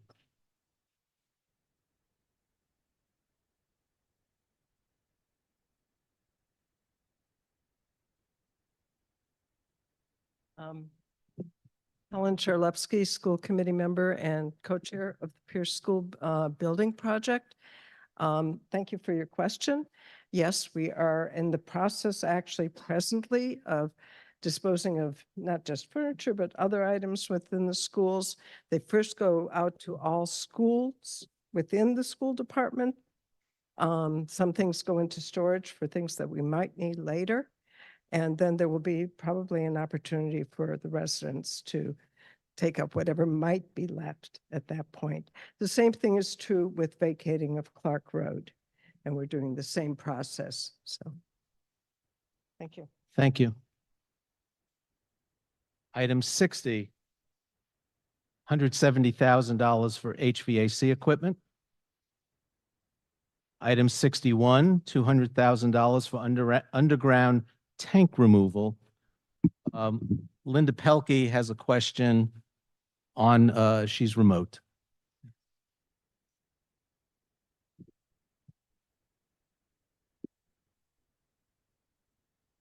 Hello, can you hear me? We can hear you. Go ahead. Yeah, this is Linda Olson-Pelkey, town meeting member, precinct 17. I just wanted to ask about the underground tank removal. I'm assuming this is a fuel oil tank. And is this amount of money for one tank or more than that? And how many of these underground oil tanks do we have to be removed? And are there many still in operation? Mr. Bennett. Good evening, Dan. Good evening, Dan Bennett, Building Commissioner. There are about 26 tanks in and around the different facilities in Brookline. For this specific budget line item, there would be tanks removed at the old Lincoln School, the Baldwin School, and the Baker School. And my understanding is that there is some funding available through the state. When we do remove these, we get some rebate money back. Can I have a follow-up? Is it more than one tank at each of these schools? I'm sorry, could you repeat the question? Oh, is it more than one tank at each of the three schools you mentioned, or just one? No, there's just one. It's about $50,000 a tank, and we do get, money back from the state. So this should cover the three. Okay, Thank you. Mr. Representative Vitola. Tommy Vitolo, town meeting member at large. Mr. Moderator, as you know, these tanks are nasty business. They leak, they can be expensive. Does the town have any future plans to create any new fuel storage tanks, underground or above ground for that matter? Is that Mr. Bennett? I'm not aware of any. We just did do a project probably 8 to 10 years ago at the DPW Service Center where we, I believe we replaced some tanks and we did some new gas lines at the fuel station where all town vehicles get their fuel. Thank you. Thank you. 62, $100,000 for ADA renovations. for town and school properties. Ms. Zimmerman. Amanda Zimmerman, Town Meeting Member, Precinct 7. I noticed that this was not the first year in a row that we've voted on bringing more town and school buildings up to code. I know that we, as a town, have a lot of old buildings that were built before the Americans with Disabilities Act took effect. And so I am wondering if we know how much it would cost to bring up to accessibility standards all of our town and school buildings, or if there's a better process for doing this, because since it's multiple years in a row, I'm sort of assuming that we're putting a little bit of money at a time to bring more and more buildings up to code. So thank you for the question. There's not been a study on all of our buildings with respect to accessibility. There are two programs that run out there. One's the federal regulation, which is ADA, and the more stringent, or the one that kicks in a lot of the time when we do work, is the Architectural Access Board. It's a state regulation. So when we build a new building and when we do a renovation, or if we touch anything in the building under the state guidelines, we have to bring that building up to the standards. For ADA, because a lot of our buildings existed before ADA, I'm going to say for the most part, they're accessible. There are some smaller areas where we could have an issue or a problem, but this funding is not geared towards making all the buildings accessible. It's to maintain some of the areas that we have for access with respect to door closures, automatic openers, ramps, handrails, and so forth. And if there is a reasonable accommodation that's requested either by a student through the school system or even an employee in town, those funds are used to make those corrections and accommodations. Great. And can I ask one quick follow-up? Sure. If anyone notices an accessibility issue in one of the buildings, what would be the best way to flag it? They could contact the building department and we would take a look at it and, verify what the issue was, send our guys out. And then if it required additional work, we'd look at it and do our best. What the ADA, I think it talks about a reasonable modification. So they're not, they want you to, all of our buildings are accessible, the front entrance, and we have accessible bathrooms. The ADA has a term, reasonable modification. So it's a little different than the AAB. So most of the things that we do, they kick in through the AAB. Thank you very much. Thanks. Thank you. 63, $650,000 for elevator renovations. 64, $410,000 for energy conservation projects in school and town buildings. 65, $300,000 for energy management systems in town and school facilities. 66, $500,000 for building envelope fenestration repairs to town and school facilities. 67, $225,000 for public building fire alarm upgrades. 68, $180,000 for life safety systems and building security in town and school facilities. And that brings us to 69, which is the item that has our first difference between the advisory committee and the select board. Can you show the first slide, please?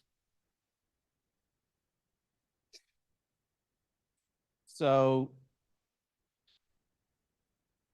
69A covers minor renovations and upgrades for school buildings, and it's $2,888,000.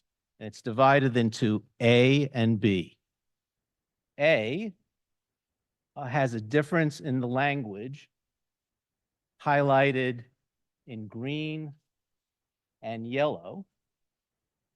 So the green is the advisory committee language where deviations between the program must be approved by the select board and the advisory committee. That's the advisory committee language. The select board language gives the advisory committee notice. So that's difference number one. Go to the next slide, because that's A. And you'll be voting on A separately from the next slide. The next slide is money. So the advisory committee is allocating $180,000 for the Baldwin School, but there's additional language. It's for the upper floor of the Baldwin School, and that was left out of the motion, but was in their explanation, and everyone confirmed with me that, yes, that was voted. So I'm going to treat that as a scrivener's error. And then the difference in the money would then go to street repairs. So it's $95,000 difference. So if you allocate the select board's number, which is $95,000 more, that money would be reflected in a lower allocation to street rehabilitation, which is item 49. So when we get to the motions, we'll make sure you understand that.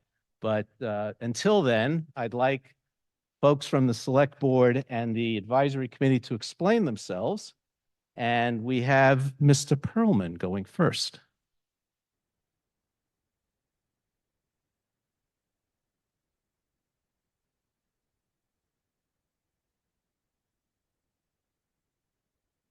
Good evening, everyone. David Perlman, Select Board.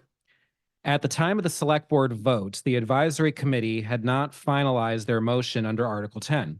There were only two areas of remaining difference relating to Special Appropriations 48, Street Rehabilitation, and 69, Baldwin.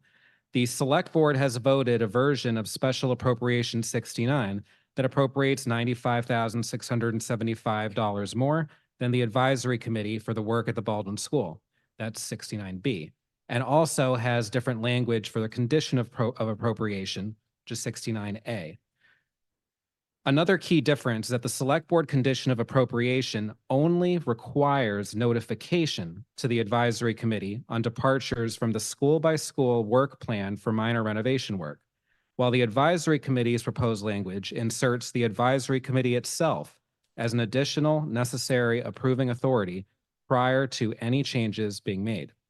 The Select Board believes that this departure from past practice is unnecessary and may lead to increased overall costs if every deviation must be vetted by the Advisory Committee. The Select Board feels that the school committee has been provided with sufficient guidance on expectations for the use of funds. The Select Board also believes that the remaining work needed for the Baldwin School requires the additional funding requested by the school committee in order to run the building properly.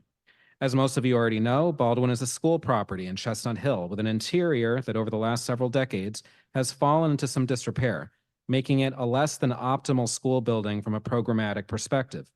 The current plan for Baldwin is to make it a viable, active school building that will house approximately 20 full-time staff members from the offices of teaching and learning, student services, and administration and finance.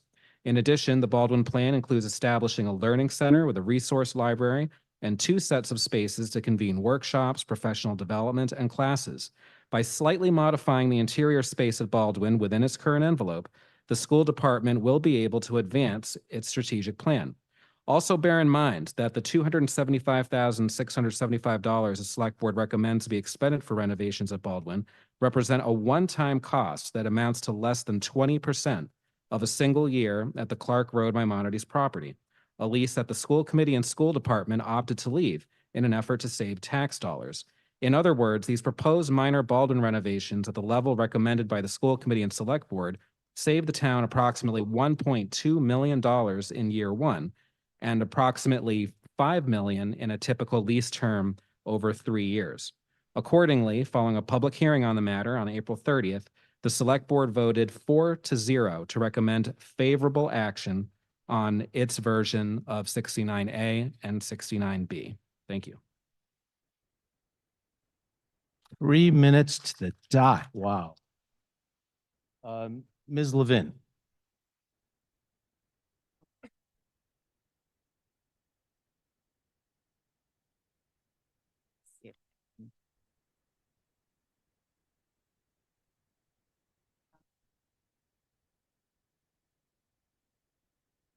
That's not me.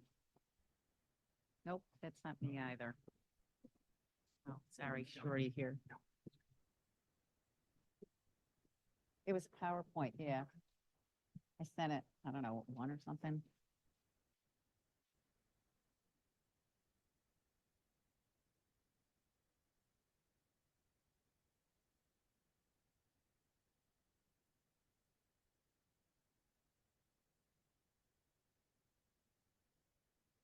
Sorry about that.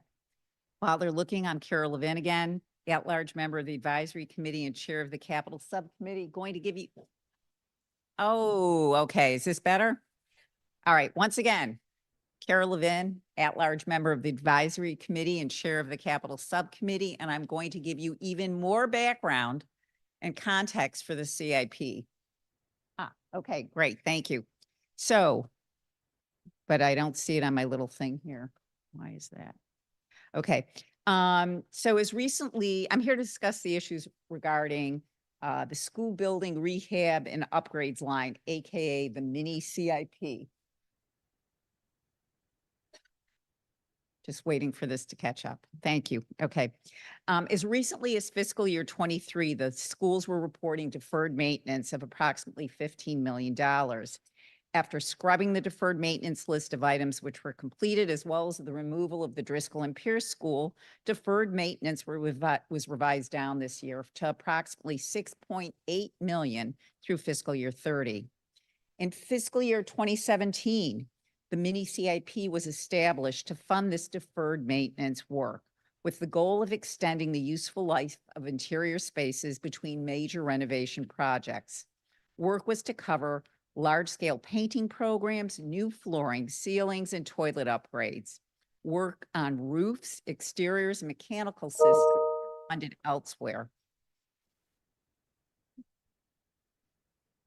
Nope, this isn't working. There, okay. Thank you.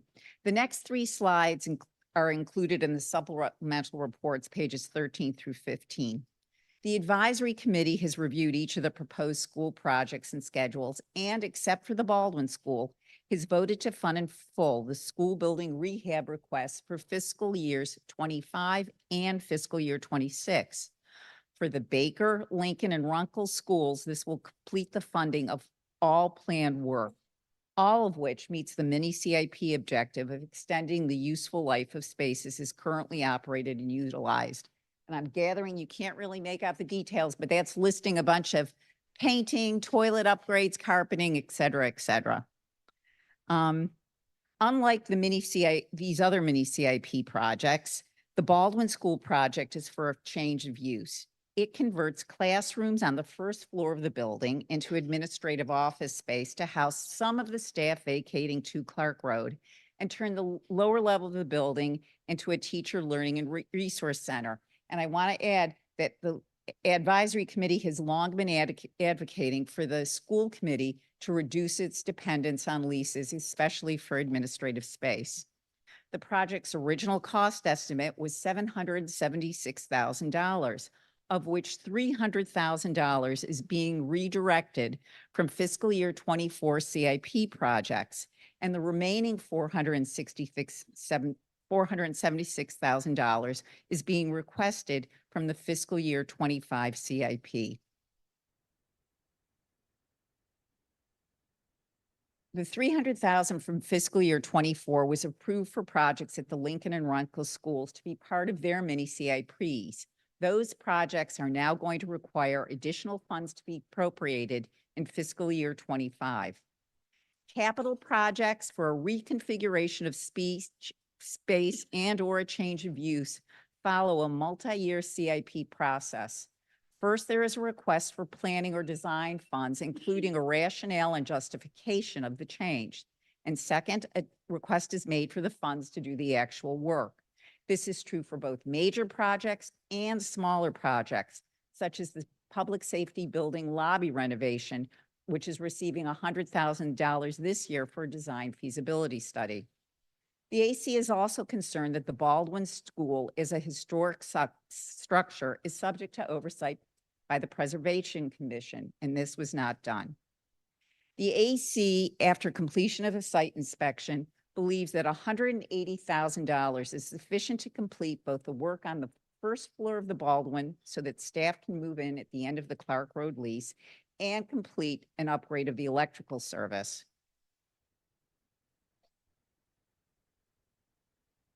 I don't know where I'm pointing. In fact, as you can see from the photos taken yesterday, Into the mic. if you can see from the photos taken yesterday, there they are, great. These photos were taken yesterday, May 28th. The first floor work is basically completed with the exception of the flooring and the final cleaning. As this chart shows, the fiscal year 25 mini CIP appropriation of $2.88 million is unprecedented in size. In the advisory committee's view, there is no rationale for CIP funds for use in public buildings which happen to be used by the schools to vary from the policies and procedures under which investments are made in other public buildings used by other town departments. Therefore, to prevent the future redirection of appropriated CIP funds to projects which were not approved and in keeping with the project-specific nature of most CIP appropriations, the AC voted separate CIP appropriations for each school, which is what you see here. The cumulative result of these decisions is Special Appropriation 69A in the amount of $2.70 million. Along Please conclude. with the requirement of the AC approval, not merely notification. And secondly, 69B. Please conclude. $180,000 limited to work for the first floor of the Baldwin only, where the work is basically completed with a requirement for Preservation Commission review. If the public Please schools conclude. need funds to reconfigure their lower level, that will occur through the normal Please CIP conclude. procedures. Thank you.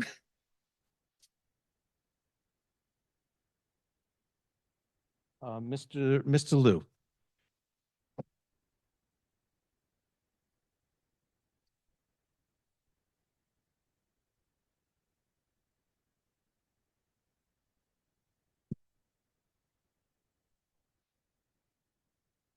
Thank you, Mr. Moderator. My name is Andy Liu. I'm the chair of the school committee.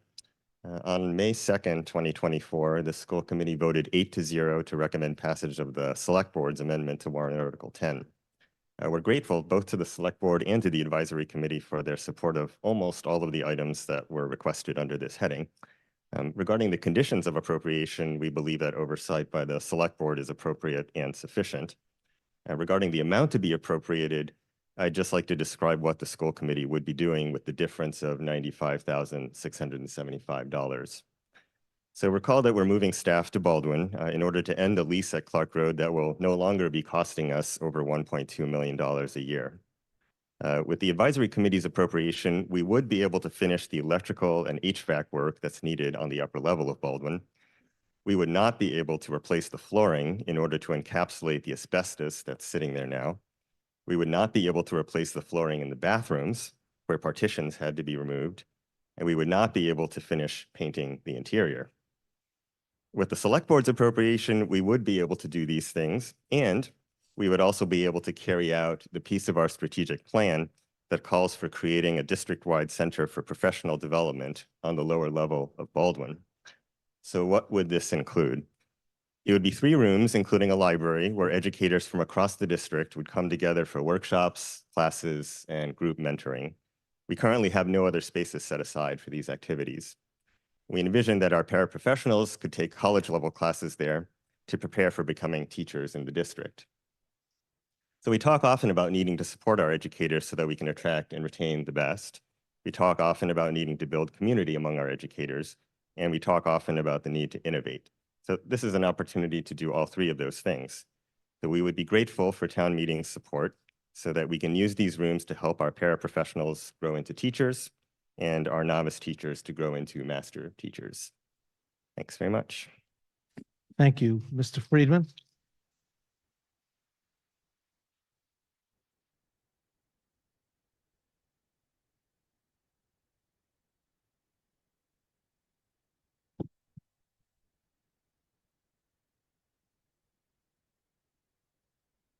Harry Friedman, Precinct 12, member of the Advisory Committee, speaking on in favor of the Advisory Committee positions on CIP item 69 regarding school rehabilitation projects and the Baldwin School. In fiscal year 24, $300,000 of CIP funds were spent on the Baldwin School. The stated purpose was to prepare the upper floor of the Baldwin for staff space, some of the staff having been moved from Clark Road in anticipation of the lease there expiring, and to construct a teacher training center on the lower level. This is a major project, but if you had looked at the CIP for fiscal year 2024, you would have seen that no CIP funds had been allocated for this, $0. So how did this project start? Where did the money come from? The answer was it came from money allocated to other schools that was not used in those other schools.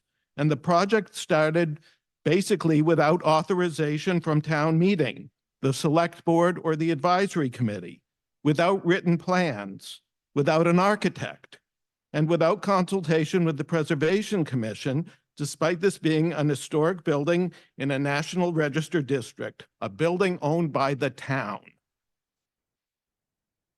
How could this possibly happen?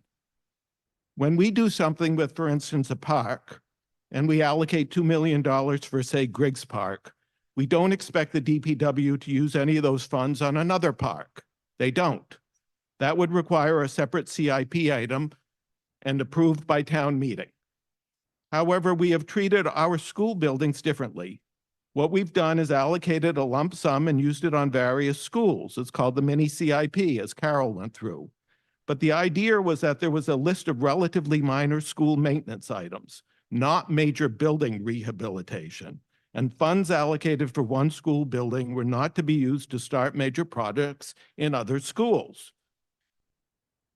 When we at advisory found out what happened with the Baldwin, we reacted and we said, we need to change this system. We're going to make it so that each school is allotted a certain amount. That amount can only be used on the listed school. The school department came back and said this would really tie their hands. And so language was adopted requiring if the school department deviated from the approved list of items. This is 69A. The select board agreed that changes were needed.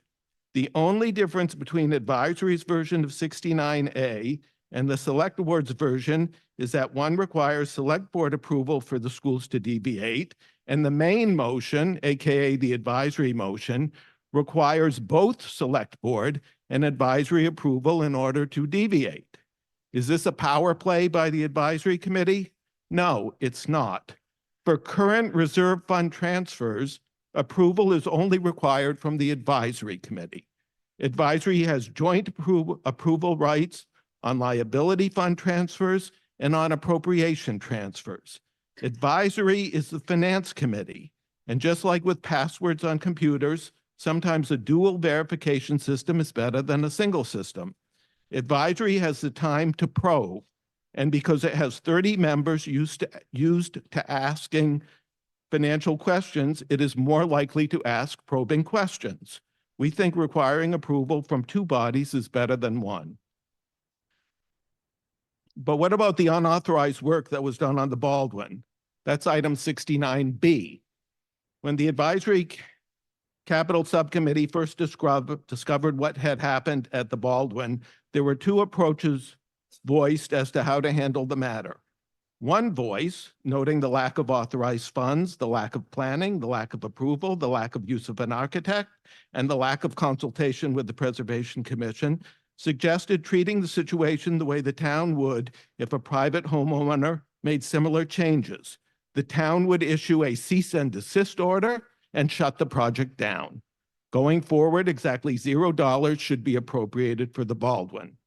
The other approach, recommended by the Capital Subcommittee, with which the Advisory Committee agreed, was to fund the amount of work that would need to be done to get the building into shape so that the school authorities could use it. We determined that to be $180,000. And those funds would be used to pay for the upgrade to the electrical service, pay to put together the bathroom on the upper level that had been taken apart and was unusable, and would pay for a general cleanup of the entire building so that they could use the upper level and be able to use the lower level without making structural changes. Again, this is in addition to the unauthorized $300,000 that they have already spent. Advisory is not recommending funds be spent on constructing the training center on the lower level, where much of the historical interior remains intact. Where will teachers be trained? Well, they can be trained where they currently are trained, in the more convenient schools in which they teach, or they can be trained on the lower level without making structural changes. Know that the $180,000 advisory recommends is only $96,000 less than the select board recommends. Why should town meeting opt for the advisory lower amount? One, money is money. $300,000 has already been spent. There's no need to spend more than necessary. Two, the space in the relatively recent past was used by high school students, infants, toddlers, and preschool students for decades without major rehab work needing to be done. There's no reason the same basic space can't be used by adults.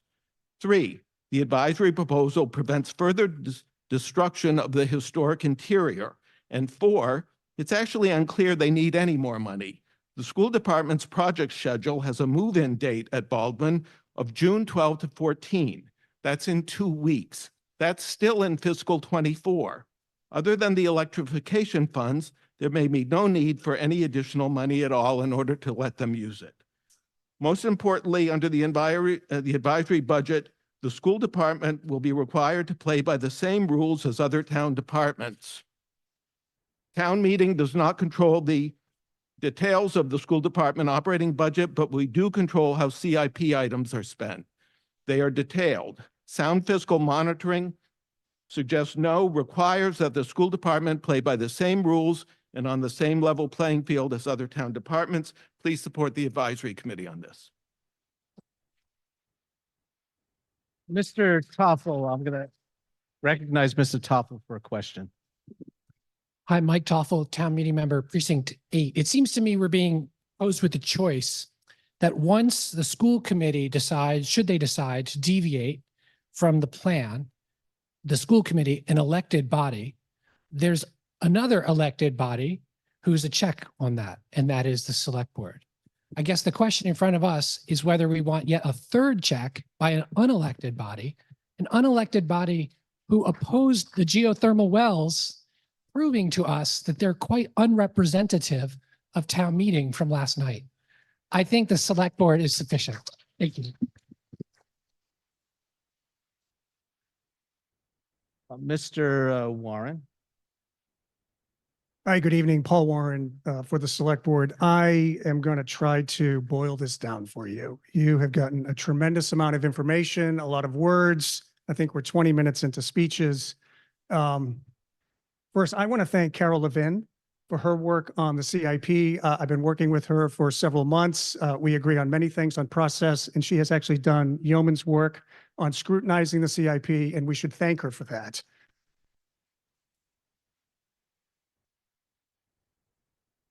The Select Board and AC on this appropriation 69 agree on many things. We agree that Carol did an amazing job vetting the amounts for the school mini CIP. You couldn't read it, but they're there. We agree with that. We disagree on one item, Baldwin. We agree that the Select Board should approve changes. We agree that the school's use of Baldwin to save $5 million over 3 years is a good idea. And we agree that changes to Baldwin need preservation review. That's where we agree. Where do we part? We really come down to two differences. And the difference is reasonable oversight and reasonable use. 69A is a question of reasonable oversight. Is it reasonable? You get to decide. For the Select Board to approve changes to the mini CIP that the school committee wants going forward. That's the question you need to ask yourself. Is Select Board approval sufficient? The Select Board thinks it is. There is no other item in the CIP that's in front of you that requires advisory committee approval. None. Why target the school department? We don't do it for DPW. We're not doing it for Park and Rec. We're not doing it for sidewalks. Secondly, there's no, I did research on this. If someone has different information, I'd be curious. In past budgets, there has never been a requirement like this for the advisory committee to approve a change like this. This is the normal, typical work of the select board. Come Tuesday night, and you'll hear us approve changes in contracts and changes in movement of money. It's normal and typical. It's publicly posted. And I think we do a reasonably good job of overseeing that. The select board motion provides reasonable oversight. The advisory committee is a little bit stretching too far. I think Mr. Toffel touched on it earlier. 69B is a question about reasonable use. Is it reasonable for the schools to use the basement of Baldwin? This is what it's about. We already agree that the schools can use Baldwin. Why restrict them to the first floor? Why do that? The AC's removal of $95,000 from the Baldwin budget is a way to restrict the schools to the first floor. They do not want them to touch and use the basement. And if they don't have the money to do the basement, you can't have the educational professional development space. The select board put the $95,000 back in. The select board also did something historic. We have almost $7 million, I think, in the roadway budget. We don't need to move $95,000 from the school Baldwin budget so that we can do professional development over to the roadway budget. It would help, but it's going to have a minor impact versus a major impact on the schools if you take away that $95,000. So it's reasonable to allow the schools to be able to use the basement. So in support of reasonable oversight, we ask that you vote yes on the select board's motion on 69A. And in support of reasonable use, we ask that you vote yes on select board motion 69B. Thank you. Okay. Mr. Ananian? Thanks. Question? And I will say that I think that Mr. Toffel and Mr. Warren did say most of the things that I was going to say, and I appreciate that. I will just say you are. I am Mr. sorry, Ananian? Scott Ananian, Town Meeting Member, Precinct 10. Please let the schools use the basement of the Baldwin School. That seems simple enough. Vote yes on the select board motion. Thanks. Ms. Khan? Thank you. Janice Khan, Town Meeting Member from Precinct 15. So I am supporting the advisory motion, certainly for B. A, I'm listening, but for B, definitely. It's noted that, well, first of all, I have questions. One is, how many people in this room have been to the Baldwin School? Okay, a few, good.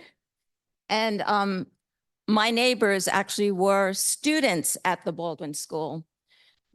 The bottom floor, the basement, is usable space. It does not need $95,000 worth of work in order to use it for the needs of the schools. We don't have to spend the money in that way. How many people have been to the Baldwin School? The question's up here. All right, the question to you is, actually It's a is. rhetorical question. Yes, no, no, an actual question. Most of the people in this room live in North Brookline, where there is a robust public transportation system. And I wonder if the schools have a plan for bringing teachers over to this remote part of Brookline that is not easily accessible by public transportation, and whether there is a transportation plan involved. Because in terms of accessibility, which is something that was discussed earlier in another way, ADA accessibility, it's also important, I think, to make it easy for our teachers and those we want to raise up through the ranks of teachers to have a space that they can get to easily. Thank you. Thank you. Mike 1. Hi, Susan Helms Daly, Town Meeting Member Precinct 1. My question is regarding the initial renovations that have already taken place at Baldwin. And to reiterate Mr. Friedman's question, how did that come about? And did the select board have to approve that? Or is it only approving future major changes to the capital improvements plan? Who's going to take that one? Ms. Goff? Melissa Goff, Deputy Town Administrator. So the language that was voted last year from town meeting was broad enough that it was allowable under the current appropriation. I think the advisory committee took exception to the descriptions that were done during the budget process versus what was actually implemented, but the language was flexible enough to allow for that to occur, and that's why they have revised language proposed this year. Ms. Benka? Carla Benka, Town Meeting Member, Precinct 14, with two questions. My first question is whether teachers and other staff members have been asked if they would like to use the Baldwin lower level for meetings, conferences, and workshops, or whether they would prefer doing so at their own schools. And secondly, if they are using their own cars for transportation, is there adequate parking at Baldwin? I know there's parking at Sewell, but to the best of my knowledge, those parking areas are under the jurisdiction of the Park and Recreation Commission. Thank you. Thank you. Mr. Lebovitz? Thank you, Mr. Moderator. Alec Lebovitz, Town Meeting Member, Precinct 8. And I wanted to ask a clarifying question on one of the remarks I think we heard from Chair Liu earlier, which I found slightly alarming, which is the presence of asbestos in the Baldwin School.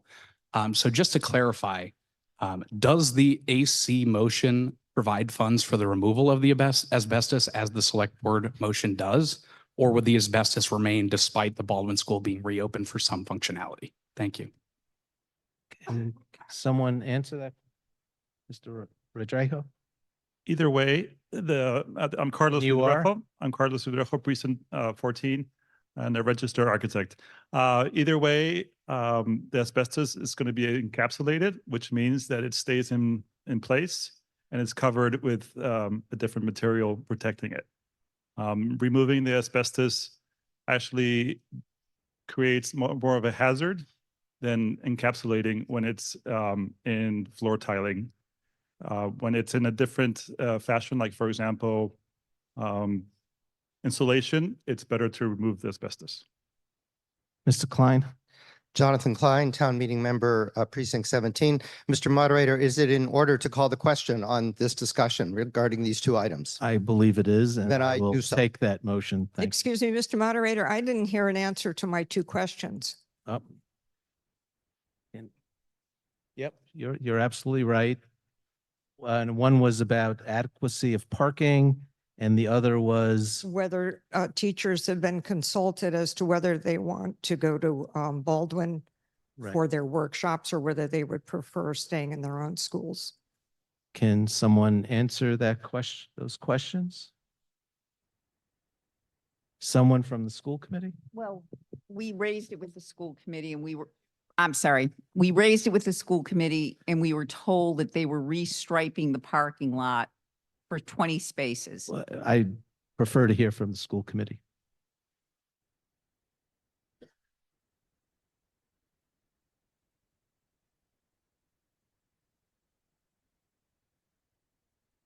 And have you thought about a transportation plan? Hi, Helen Charlepsky, School Committee. So yes, there are two forms of public transportation to Baldwin School. People may not know about it, but there's a bus that goes along Road 9 that's 1 block away, and there's a T-stop that's 2 blocks away. So that we do have public transportation there. There is parking around the school, not great parking. And one of the things we plan to do is work with Parks and Rec to see if we might be able to use some of their parking, not the main parking, but the parking that's, I don't know if people even know, there's a upper parking lot that could house, have some cars there. We would work that out in coordination to make sure that it works with anything that's going on with Parks and Rec. What was the second question? I'm sorry. Oh, teachers. I think that, whatever we can do to accommodate, we will. And I think that teachers will come to where they can get their continuing education credits and their professional development, just as other departments do the same thing in different parts of town.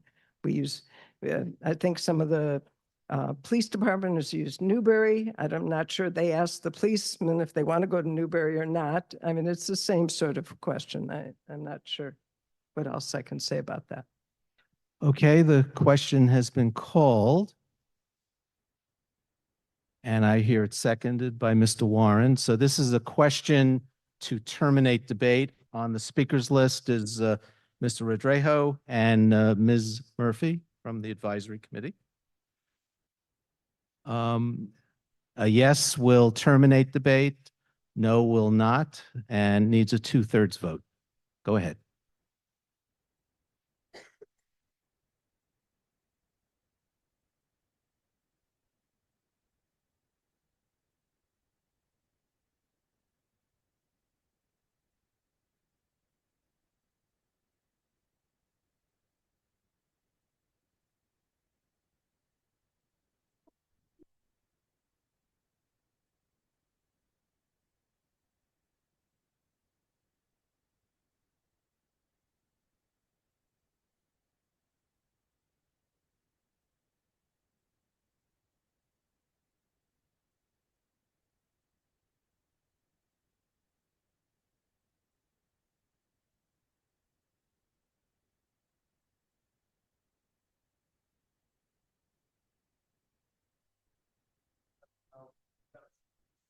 The motion passes 186 yes, 47 no, and seven abstentions.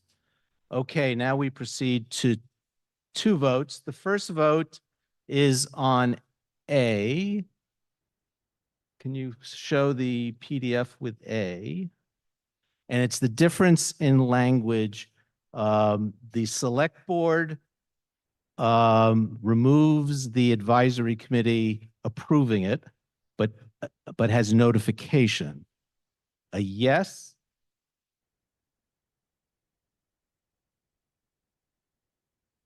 And I'm trying to get the difference in the language up on the screen. Okay, the green is the advisory committee language. The yellow is the select board language. Yes is the select board language. No is the advisory committee language, because this is a motion to amend the advisory committee motion. Yes is the select board language. No is the advisory committee language. Everyone clear on that? Then let's do it. Majority vote. 69A.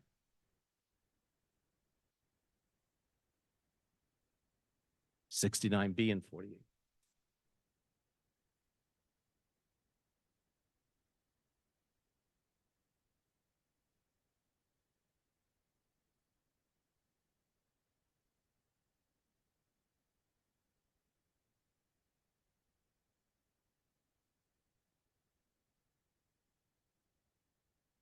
Yes is the select board. Yes, Mr. Warren? Yes, I'm sorry. I just wanted to clarify because I've heard some murmuring. If you want to vote for the select board language, you vote yes on the. Correct. That's going to. Yes is the select board. No is the advisory committee. Thank you.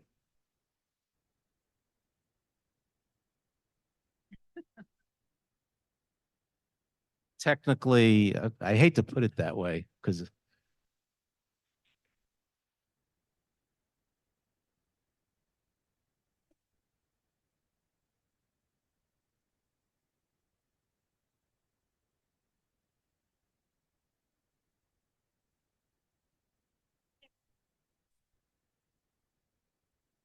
the vote is coming in a moment. Are we ready? Okay, everyone's got it.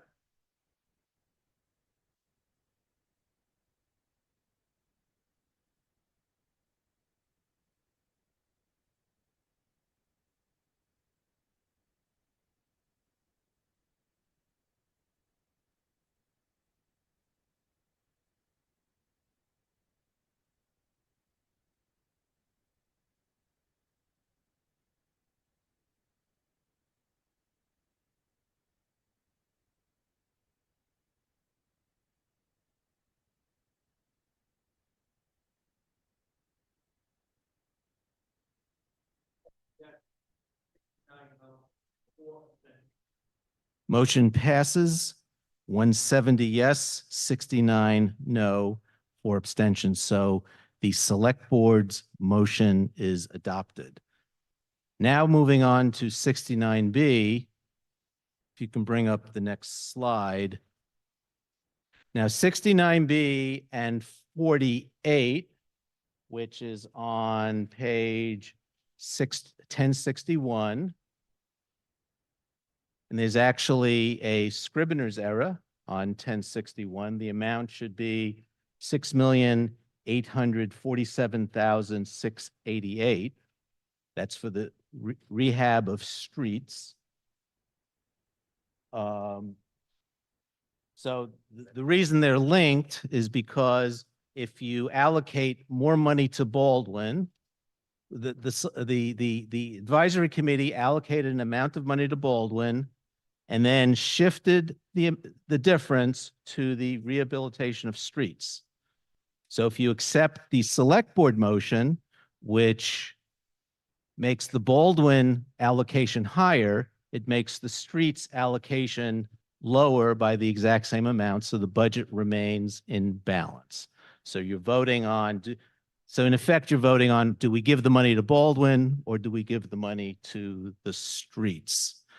The select board's motion gives the money to Baldwin, the difference. The advisory committee's motion gives the money to the streets. There's an additional restriction on the advisory committee money. It can only be used on the upper level. So the advisory committee is the upper level, a lower amount for Baldwin, a higher amount for streets. Okay, is that clear? The higher, so the numbers.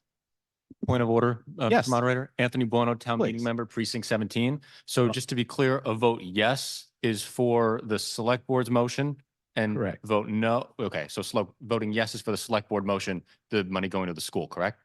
Correct. Okay. And less money for the streets. Yep. Okay. Is that clear?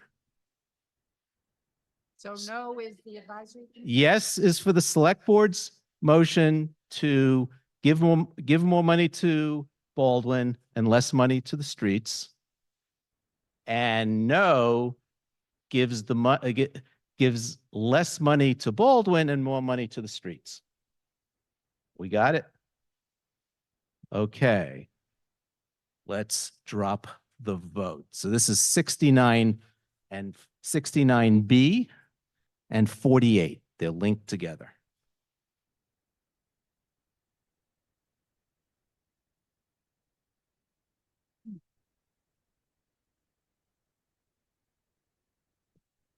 And the vote hasn't dropped yet.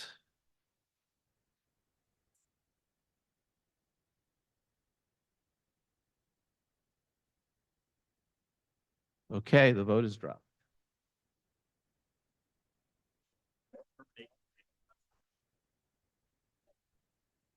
Okay. Okay, let's do over. Do over. This is an invalid vote.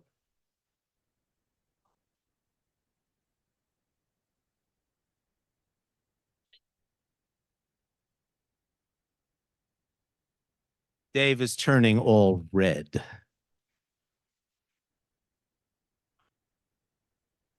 Okay, the vote is coming. Yes is more money for Baldwin and less money for the streets. No is less money for Baldwin, more money for the streets.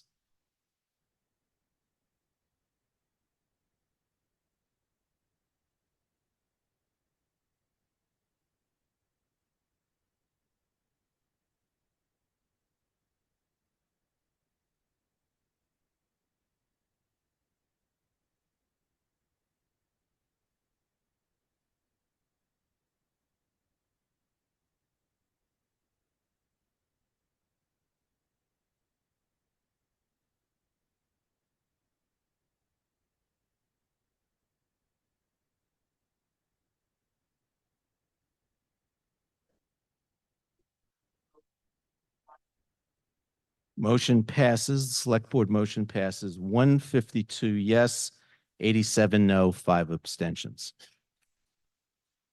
Okay, it's about 25 to 10. We're going to forge ahead. We still have a bunch of things to do with the budget, including still a substantive debate on the school budget. So let's keep at it. Number 70, 717,332 for expansion of classroom capacity. Ms. Khan. Actually, Mr. Moderator, I have a point. I don't even know if it's a point of, it's really a point of courtesy that I would really urge that. I don't know if there's such a thing. I really would urge, I really, you know, I've served on the advisory committee for a long time, and the advisory committee is advisory to town meeting. We're not on opposite sides. We are the people who you should turn to for discussion and about these ideas and for interaction. And I really would urge people in this body not to snipe at the advisory committee for the work that is done by the members of the Okay, committee, that it's Ms. done Khan. in good faith. Okay, thank you. Okay, we have a number of items coming up that need separate votes because these are bonding items. 71, 1,950,000 for the Hammond at Woodland Road traffic signal and road diet improvement plan. So we're going to call a vote on this. 71. And this needs to pass by 2/3. We're going to have 1, 2, 3, 4, 5 of these, and then item 71.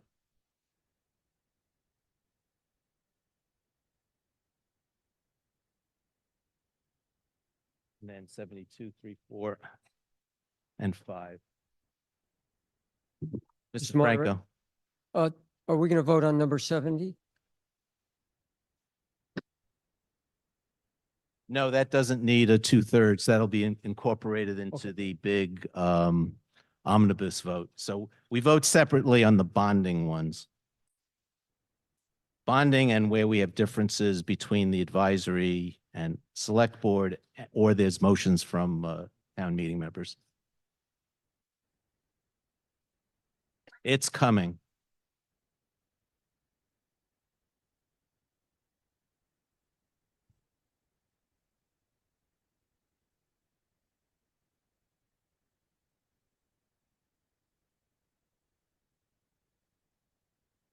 Oh, well, we'll go back to 70. I think I skipped 70, but we'll come back. No, I didn't. I said 70.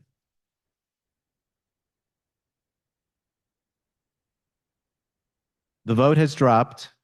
This is an important vote, even if it isn't contentious, because this is what we. Have we hear about it? Point of order. Yes, sir. Tommy Vitolo, town meeting member at large. The vote was appearing, but it had no words, yes, no, or otherwise. Okay, So I invalid imagine vote. We'll start it over. We'll do it over. Correct. Okay, we're ready to relaunch.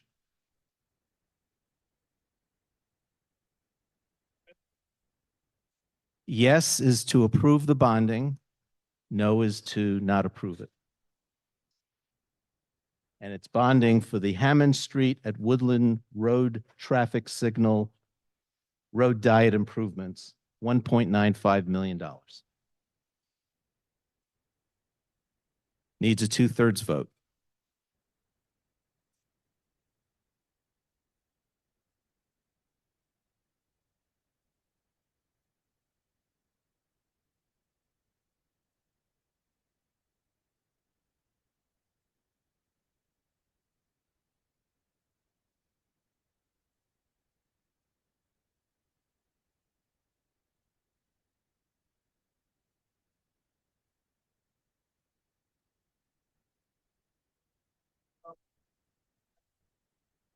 Vote passes 210, yes, 7 no, 7 abstentions.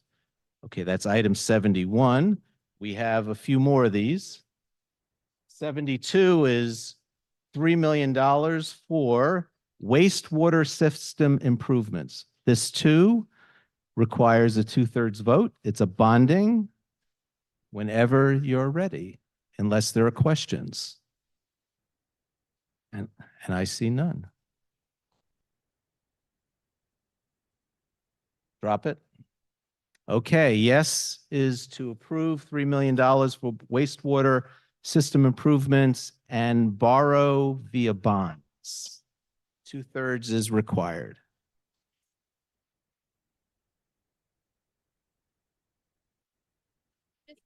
A number of them are not working, we're told.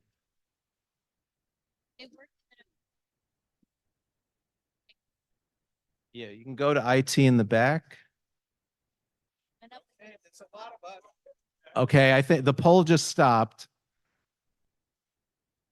And we'll try to relaunch it and we'll see if it works. Here we go. Yes is to approve $3 million of borrowing. And it's launched.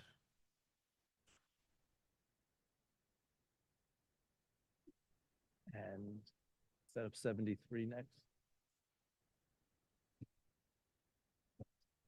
Correct.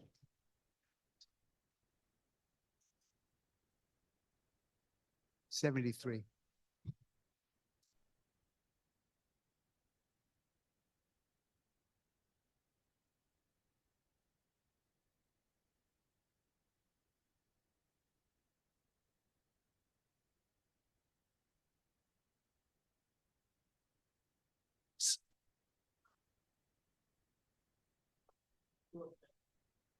Motion passes 232 to 1 to 2. 73 is $2,780,000 for the Amory Tennis Courts, parking, and Halls Pond, and its borrowing. Mr. Salmon. Mike Sandman, Select Board. I want to be careful about not creating a double fault, but I wanted to make sure that there was some discussion about changing from clay courts to paved courts. I believe that decision's been made to retain the clay courts. I just want to confirm that. Can we confirm that? Ms. Vecchio? Good evening, Alexandra Vecchio, Director of Parks and Open Space. The Design Review Committee that is designing Amory Tennis Courts is currently still underway, so their vote hasn't officially been taken yet. However, at this point in the design process, there's been overwhelming community support for clay courts, and the design consultant is moving forward with just clay design courts. An official vote would be taken by the Design Review Committee at their July meeting. Thank you. Mr. Davis. Jonathan Davis, Precinct 17. What is going to be done as far as Halls Pond is concerned? The Halls Pond part of the project includes rehabilitation of the boardwalks throughout the sanctuary. Is that it? Yes. As far as, okay, thank you. Thank you. Any other questions? I think we're ready for a vote.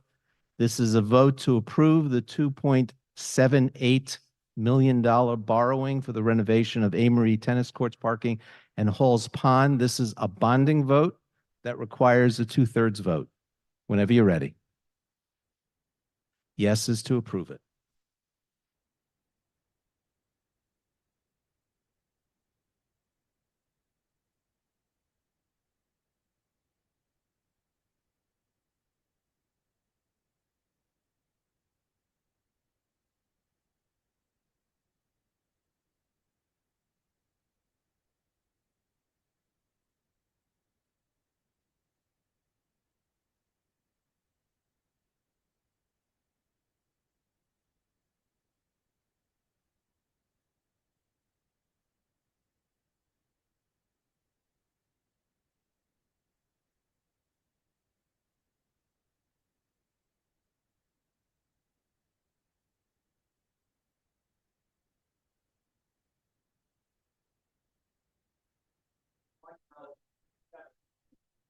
Vote passes 232 yes, 1 no, 7 you said? 7 abstentions. 74, $3.3 million for Lars Anderson Park improvements. Yes. Yeah. Bitsy Perlman, town And meeting. your name? Bitsy Perlman, I'm town so- meeting member, precinct 6. So I'm curious what these are actually going for. And specifically, I was wondering if this is related to the ice skating rink or not. Ms. Vecchio, and the last part of the question was about an ice rink? Yeah. Yeah, The okay. ice skating rink at Lars Anderson. Is this related to that at all? It is not. These are all related to improvements to the historical structures throughout Lars Anderson Park. So that's a preservation of the park, like the way it was when it was donated? to That's the correct. town? So it's Okay. preservation of the historical and cultural assets throughout the park. Okay, thank you. Thank you. Mike, one? Yeah, Mark Gerber, precinct 13. I was actually going to ask about the rink as well, but what are the improvements that are going on there in the structures that it's a sizable amount of money? I'm curious what it's being used for. Ms. Vecchio? Sure. So the scope of the project is determined by a design review committee process that would be underway, but the scope includes various historical structures, including the restoration of the alleyway, the walls along Goddard Avenue, some of the stairs throughout the park as well, some of the other walls and historical structures. And so we have funds that would be allocated through the CIP here, and then are hoping to use CPA funds and grant funding to construct the rest of the work. Thank you. Ms. Priestley? Beaton Priestley, Precinct 4. So I remember about a year and a half ago, or maybe a year ago, we passed a big bill for Lars Anderson Park for restoration. All those funds got allocated already? So this, I think what you're talking about is a few years ago, there was restoration, or there was funding for the restoration of the Tempietto causeway and bridge around the lagoon area. And so that was a distinct project. We have over $10 million worth of work to do in Lars Anderson Park for restoration. Gotcha. Mr. Homer? John Hebert. I'm sorry. Town meeting member. I'm terrible Precinct with 7. names.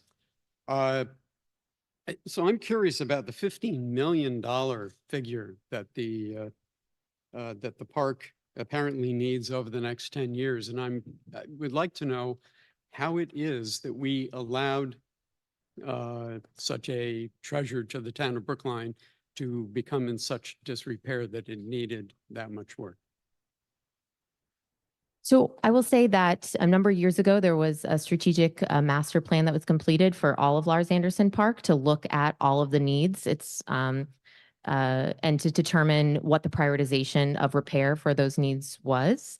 And so this is part of the way to address that from after that assessment was to break it into bite-sized projects that would move along throughout the CIP. So this is another one of those pieces to address those ongoing concerns that were identified through that master planning process.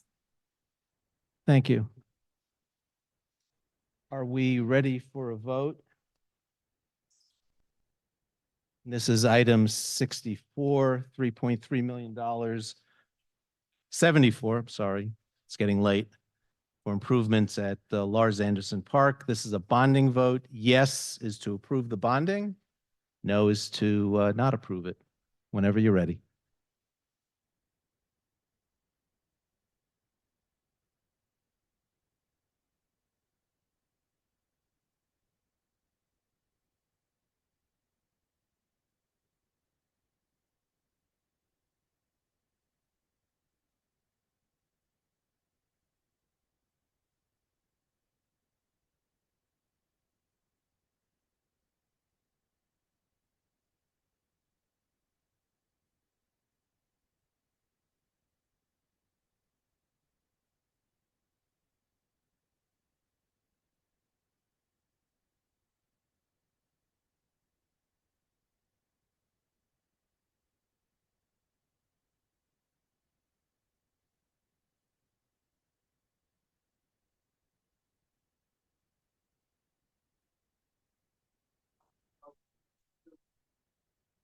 Motion passes 234 yes, 5 no, 2 abstentions.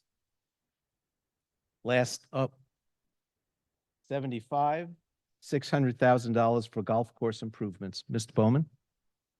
John Bowman, Precinct 10. My question has to do with the debt repayment. Will it be repaid using golf course revenues or other town revenues? Ms. Goff?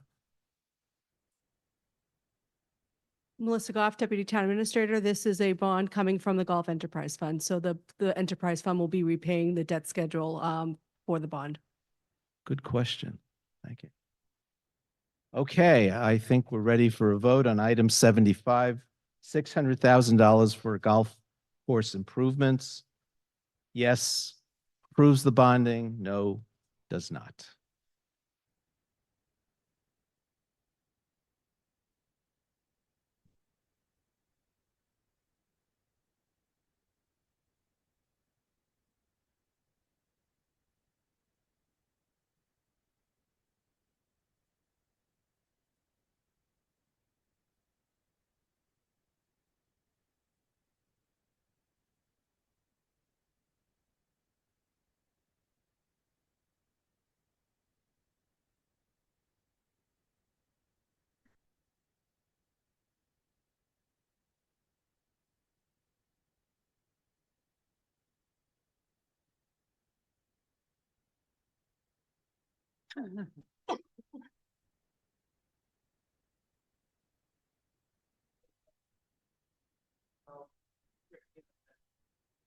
Motion passes 204 yes, 23 no, 15 abstentions. Okay, now we're ready to go to the next section of the budget. It's about 10 of 10. I'll make note of the hour. So let's be frugal with our questions maybe, but I'm not going to stop them. Okay, so we start with the select board and we're on table 1, item 1. Select board, 1 million. Free cash, I'm sorry. Free cash of 22,422,386. Mr. Moderator? Yes. Yes. Tommy Vitolo, town meeting member at large. The largest portion of the free cash appropriation is to reduce the tax rate, which sounds really attractive to my wife, but I wonder, what does that $12 million actually do? Ms. Goff? Melissa Goff, Deputy Town Administrator. The $12 million is actually supporting the special appropriations that town meeting just voted. That is your revenue finance CIP, a piece of it. Awesome. Thank you. Okay. And that was actually on page 1065, the free cash. Okay, now, we have another question on free cash. Sorry, Carolyn Thel, precinct 16. Wondering if there's somebody who can describe the opioid stabilization fund. Sigal Reese, our public health director.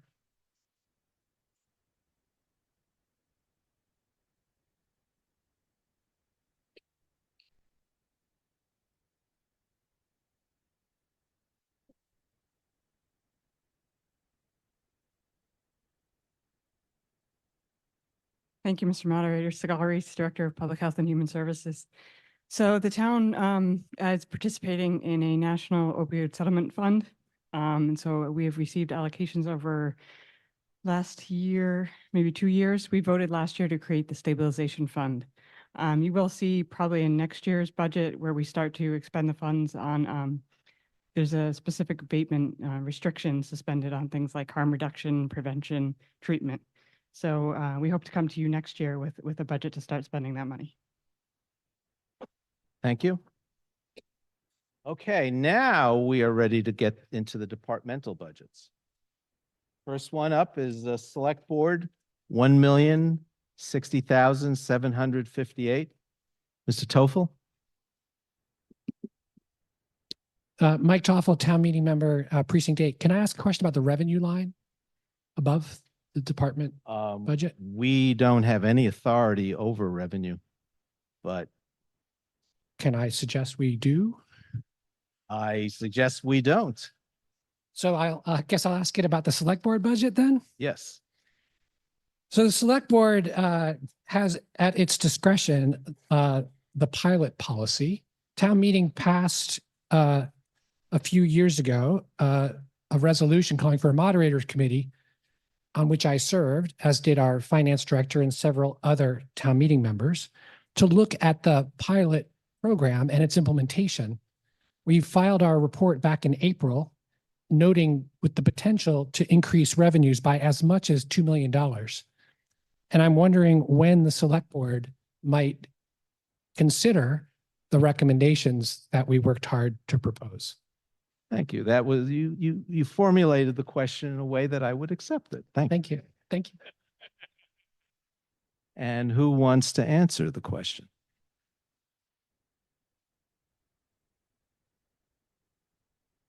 Mr. Green.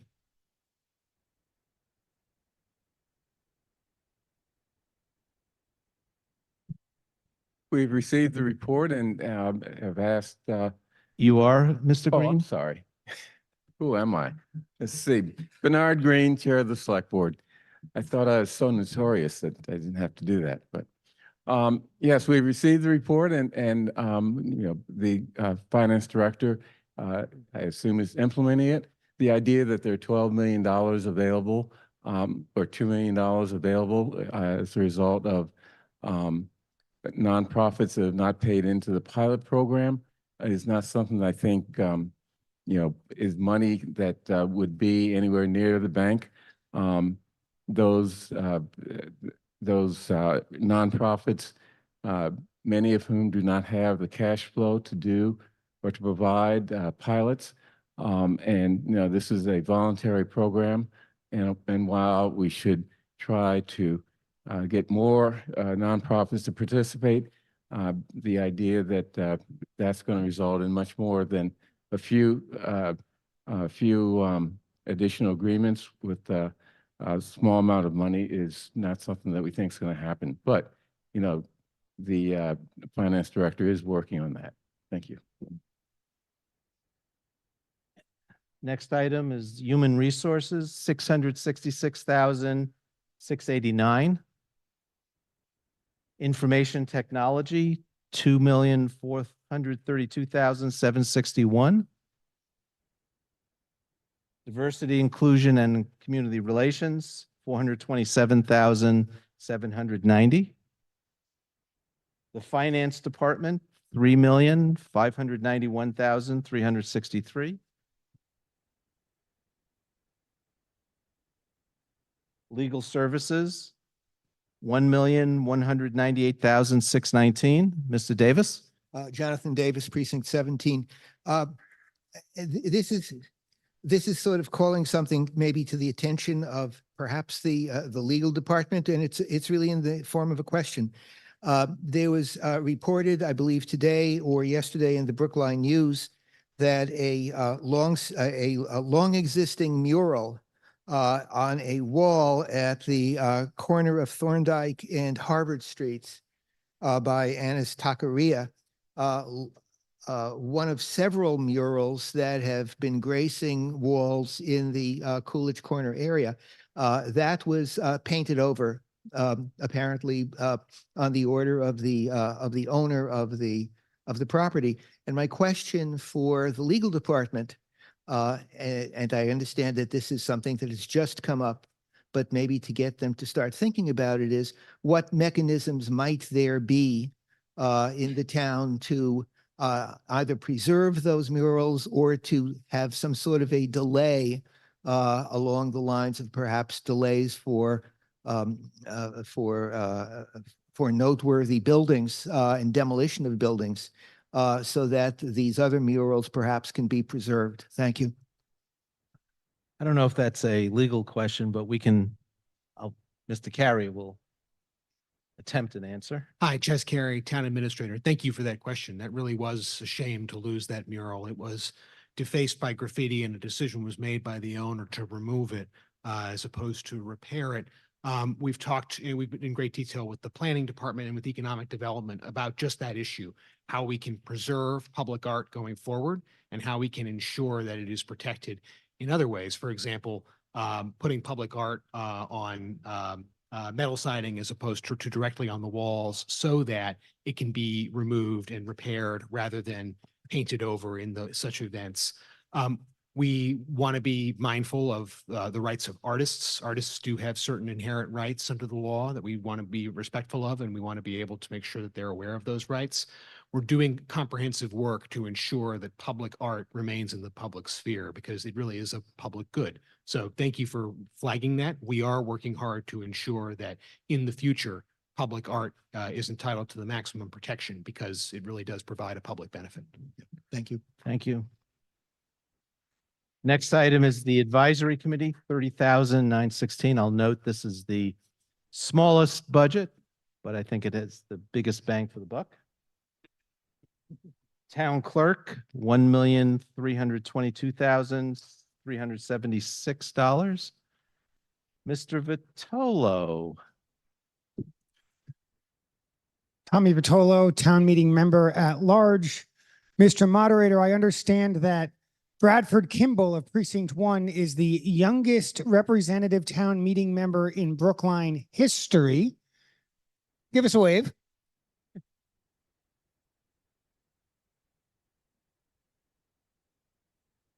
And I wonder, are the town clerk's records in sufficient order that he could verify my claim? Mr. Cuff. Ben Kaufman, town clerk and town meeting member at large. That is a phenomenal question because it is definitely a large topic of conversation in my office. The town clerk's office is responsible for retaining and maintaining the records of the town, dating back all the way to 1686, before the town was even founded, using many names from those birth certificates like Boylston and Aspinwall and Winchester that are familiar to a lot of us. Currently, when I first took the office of town clerk, there were a very large number of unsorted and unorganized and poorly maintained records. In my office alone, about 150 boxes greeted me on my first day, as well as about another 150 to 200 that were taken out of the Pierce basement when Pierce was being renovated. It's very important to find ways to correctly digitize and maintain these documents so we can answer questions like, is Mr. Kimball the youngest town meeting member in history, as well as other very important questions that I know many town meeting members have asked of our office that we're unable to provide because while we probably have the document, it is not organized or digitized in a way that is easy to access. The truth of the matter is we don't have the funds or the staff to do the kind of digitization or organization work that we require. We had companies come in to do audits of our vault. We were given an estimate of $151,000 to digitize the vital records, birth, death, and marriage licenses. Looking at historic books, we identified 31 books dating from 1686 up to 1900 that would cost approximately $64,000 to do the proper restoration work on those, as well as the large number of boxes that we have that simply need to be sorted through to determine what's in there, what kind of costs we could incur, mold remediation, and other restoration work. It's a tremendous amount of staff time that we simply do not have the staffing for, as well as a tremendous amount of financial costs that we have not had budgeting for. So while I understand in this budget, there are definitely not wiggle room, and please do not try to give me more money, much to my dismay, but I'm sure I would face many repercussions from the moderator. But hopefully for FY26, it's something that we can look at so we can continue to do that digitization and organization work. Thank you. The planning department, planning and community development, $1,608,850. Mr. Burstein has a question. He's remote. Michael Burstein.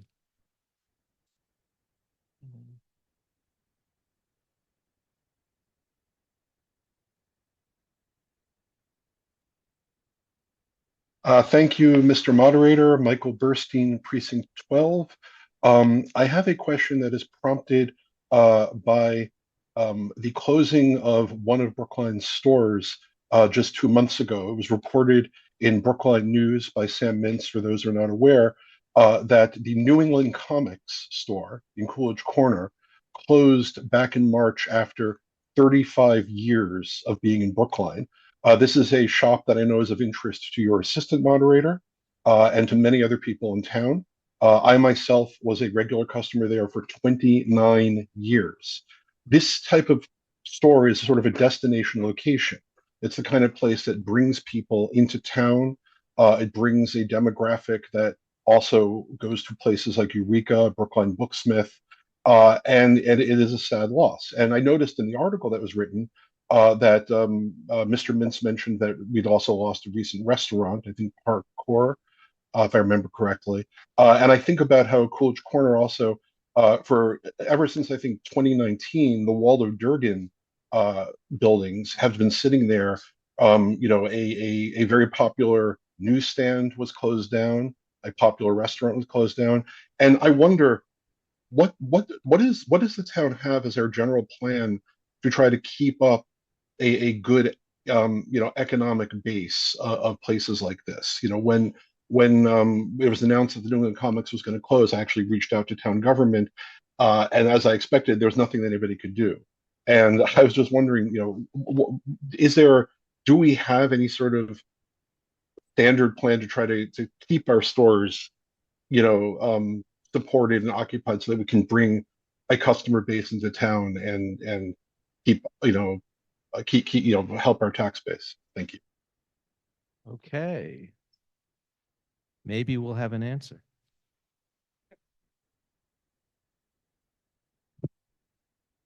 Good evening, Meredith Mooney, Economic Development Director. Thank you for the question.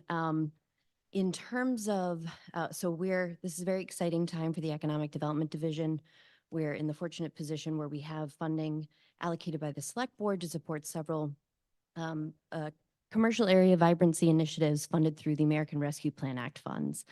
Right now we are going through final selection for $500,000 worth of small business resilience grants. So we're going to be making that announcement within the next couple of months. We're very excited about those initiatives to support, investments in, people upgrading their point of sale systems and sort of making adaptations in response to lessons learned from the pandemic and how to make their businesses more resilient. In terms of the townwide vacancy rate, we are pleased with the direction that we're trending in. In 2021, 2022, we reached an all-time historic storefront vacancy rate townwide. It was particularly bad in Coolidge Corner. We're pleased that over the past couple of years, we've seen that come down, and there continues to be a lot of demand for businesses to come into our vacant storefronts. So we're encouraged by that. Another initiative is we are funding a several year-long storefront pop-up incubator initiative in JFK Crossing at 440 Harvard Street. So on a seasonal basis, we'll be rotating different businesses through that space that are entrepreneurs who are interested in testing the waters in Brookline, but don't necessarily have the ability to commit to a storefront location at this point. So the objective is that we're getting a lot of those businesses in, introducing them into the Brookline community, and hopefully as other vacant storefronts become available, they will spin off into those and become part of our permanent commercial area infrastructure. Okay, thank you, Ms. Mooney. Mr. Davis. Jonathan Davis, Precinct 17. This is for the Planning Department. In the upzoning of Harvard Street in the last town meeting, there were two notable parcels, larger than parcels, that were omitted from the upzoning. One is the TJ Maxx parcel, including its parking lot, and the other is the Stop and Shop, which includes not just the Stop and Shop store, but also an adjacent parking lot and also, I believe, the Scrub-A-Dub facility.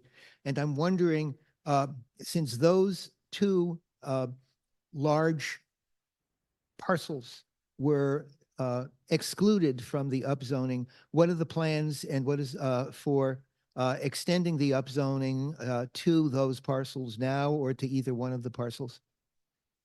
Ms. Bruton?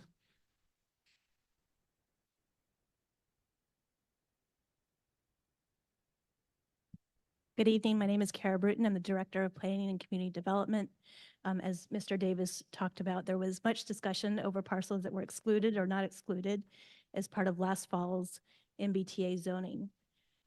Those two parcels in particular, what the Planning Department heard from many town meeting members was a desire to think about those comprehensively with the neighborhoods that surround them, and especially for the potential of commercial development. We also heard that something like that should probably follow the comprehensive plan, which we have just, will be kicking off this summer. Thank you. Mr. Harris? Yes, hi, thank you. John Harris, Precinct 8. And my question has to do about the Sustainability Director. So it's a combination, I think, of number 9, Planning Department, and number 13, Public Works. Is now the right time for me to ask that? I'm looking, okay, I'm getting a yes from the town administrator, so shoot. Okay, thank you. Basically, there were comments last night about sustainability being funded by a grant program, apparently a private funding source. And those comments could have been interpreted to say that the entire sustainability department would be funded in that way, in a temporary way. So, but we've had a sustainability director since 2018 or 19 or so.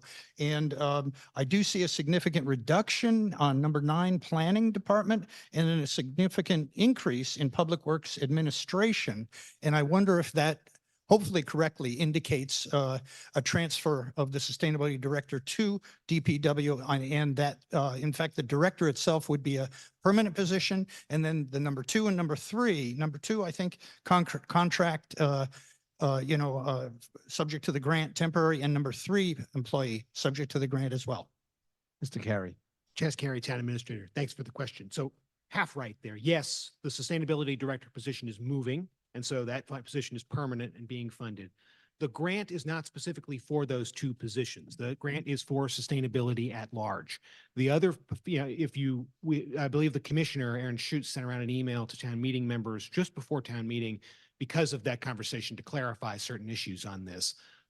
We had initially intended to fund the sustainability division entirely through other sources, and we were fortunate to receive that grant during the development of the process. The grant makes it easier for us to get up and running quicker, but we had actually already planned and indeed increased parking meter fees in part to fund the activities of the new sustainability division. So there is permanent operating money being placed towards the sustainability function in addition to this grant, which is helping us accelerate the process.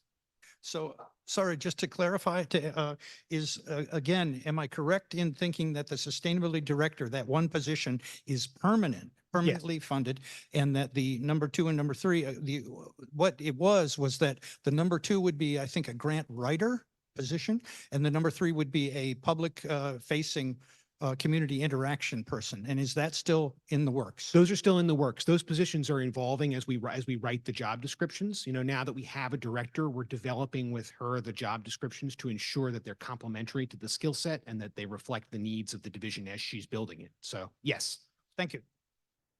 Thank you. By the way, I've received a request to limit questions to 3 minutes, and so I'll just throw that out. It is getting late. Mr. Ananian? C. Scott Ananian, a town meeting member, precinct 10, and I'll be very quick at my question. For the planning department, there was a process to digitize the zoning bylaws at one point. There was a piece of software to make it easy to keep them up to date and to allow you to see the history of amendments. And I would like to ask what the current status of that is. And I apologize because that might also be a question for the town clerk about the bylaws, which I think similar software. Thanks. Ms. Bruton? Again, Kara Bruton, Director of Planning. Those are up online using the E-code vendor. So if you go to the Planning Department, you'll see all of the zoning bylaws Louder. are digitized. Okay. Are we up to date? Kara, can you repeat that? So all of the zoning bylaws are digitized and up on the planning webpage. The vendor that we're using is E-code, and they're all there. As amendments get approved by the Attorney General, there's often a 6-month delay before we can incorporate them. So we'll always be about 1 town meeting behind. But even then, we post a packet of what has been approved and not yet officially able to be incorporated. And are we up to date now with? Yep. Okay, thank you. And Mr. Kaufman will address the bylaws briefly, please. I don't have a 3-minute. Ben Kaufman, the town clerk. So yeah, a huge shout out to the planning department for getting the zoning bylaws up to date. The town clerk's office is doing a similar process with the general bylaws. We're expecting to have a final draft back from E-code at the end of July. So we then will do a final review and we'll be able to have that up to date and ready to go as well. Thank you very much. Thank you. Mr. Bassett on mic 1. John Bassett, Precinct 6. One thing the town can do to support local businesses is to actually patronize local businesses. Connolly Hardware just went out of business in Washington Square. The owners have told me that in their 72 years in business in Washington Square, the town has never bought anything, from Connolly Hardware. We should do a better job where we can patronize local businesses. Thank you. Thank you. Mr. Gladstone. Thank you, Scott Gladstone, Precinct 16. I'm told this is probably a good question for preservation, which I believe would It's be in under the planning, yes. budget. Yep. So we're going to get to the CPA, and there's a CPA commission that did a lot of work. At this point tomorrow. Okay. That did a lot of work evaluating the applications that came before them. That's what they do. They don't look for applications. They evaluate the applications that come before them. My question is there a process in place in which the town does an inventory of their buildings so that they can be prepared to make lots of applications for that money with the state matches, so that that money can be used in lieu of having to burden the CIP? I see Ms. Bruton or Mr. Bennett fighting over this one. And Ms. Bruton is the loser. Thank you so much, Moderator Wishinsky. Again, my name is Kara Bruton, Planning Department. We were fighting over the answer because it was well rehearsed earlier today. So there's a couple things that happen every year. One is that as soon as you all are finished with the town budget, we all start with the next year's budget. So all summer long, the different departments are working with Melissa Goff on the capital improvements plan, and we're vetting those ideas with each other and with boards and commissions over the summer. And we actually have to submit next year's budget items in October. So this summer we will again be meeting, especially with the sustainability director now in place in DPW, combined with public buildings objective to have all of the buildings comprehensively looked at for maintenance. Moving forward, going fossil fuel free when we need to, and then combined with where we need to do those upgrades with historic assets in mind. The three of us will be spending a lot of time this summer while Charlie Simmons is out in that question. So, And then applying for CPA funds for those items. yes, and in fact, this year there is already one public building, a very small project to get going, the Devotion House, some of the windows. Yep. Thank you. Thank you. Mr. Lynn Jones. Sean Lynn Jones, Precinct 1. Now, my question is actually about Public Works related to Mr. Harris's question. It seemed as though we had gotten to Public Works, but I'd be happy to wait if there's someone who wants to ask about police building or fire. Why don't you wait? We'll get there. Okay. Next department is the police department. 19,165,445, and we have Mr. Rosenthal remote.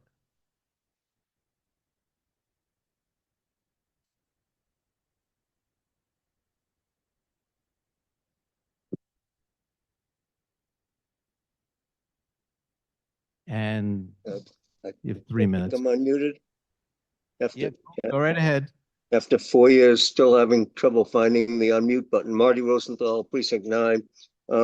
If the moderator would, I would ask a question to Chief Pastor if she's present. Chief Pastor's here. Go ahead. Okay, thank you. So many people in Brookline were very distressed, and the Police Reform Committee was, by the abysmal morale for at least 4 years, maybe 6 years, starting in 2016. And what I'd like to ask is, aside from your wonderful appointment a year ago, do you think the morale has improved? And aside from your appointment, for what reasons? Ms. Pastor. Well, this feels like a humble brag. Jen Pastor, Police Chief. Thank you, Marty, for your question. you know, it might be a better suited question for the rank and file. I do think that morale has improved. And I think there are a number of reasons for that. I think taking myself out of it, I think just having steady leadership and somebody who's been here for now a year and a half in this role does wonders. And there were a number of vacancies in the command staff positions when I took over, being allowed to. Again, we've had steady leadership now for a year and a half. And that includes outside the walls of 350 Washington Street. It extends to the select board in their roles as police commissioners. There has been a turnaround there. We do feel supported by the town administrator as well. And I feel very fortunate to have had the bench that I had to choose from when I chose my command staff. So everybody shares the same mission, the same values. We want our people to feel supported and to feel valued and to feel like they have a stake in providing public service, and we want to hear from them, what that looks like to them and what they bring to the table. We're allowed to make promotions kind of after that. Our promotions have a waterfall effect. We've been able to promote really good people. And in addition to that, we have an additional, I believe it's 15 bodies on the street. We're up 15 from where we were last year, with another 4 graduating from the academy in just a few weeks. So hiring has been going really well. Promotions have been going really well. We're able to fill some of the specialty positions. When people come on, they have ambitions for, where they want to work and what divisions and what they want to do. And we're able to help some of those come through. And I think, this contract that you all approved last night, being able to leave civil service, I think we're starting to feel heard, and it's really appreciated, and it's made a huge difference. So thank you all. Ms. Rosenthal has a Mr. Rosenthal has an additional question. Yes, a quick and rhetorical one. I'm sure you'll be happy to hear. But and before I do, I just want to add one sentence to what was just said, because I shared that question with a senior member of the department a couple of hours ago and got one sentence back that I want to read. Chief Pastor would never say this, and she's too humble to even know this to be the case, but making her the chief was the most important decision the town could have made. Everything flows from that decision. Trust is back. So just getting to my second, what I originally planned as my only comment, but it's a rhetorical question.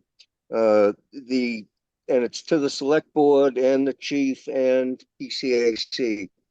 The reform committee emphasized the need for what's called a driver population estimate or study to determine the ethnicity of drivers in Brookline to compare to racial profiling statistics, where we were the first in the state to keep those. And I'm just wondering if, rhetorically, if that is being forgotten. Thank you. Thank you. I'll take that as a rhetorical question. Mr. Dempsey. Thank you, Mr. Moderator. Chris Dempsey, Town Meeting Member, Precinct 4. I want to thank Chief Pastor for her outstanding service to Brookline and to ask a question about traffic enforcement. I've been concerned by a national increase in fatalities and serious injuries from automobile crashes, up a staggering 40% since 2019. As a walkable community, it's essential that Brookline residents feel safe crossing the street, whether they are 8 years old or 80 years old, or really any age.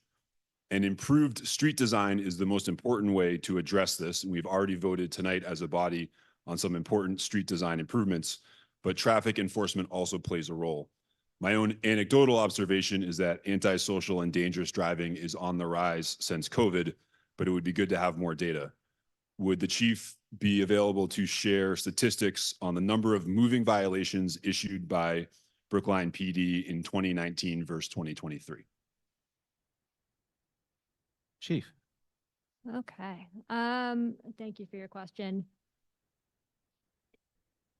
All of our data with regard to moving violations, parking violations, can be found in our annual reports, all of which are online.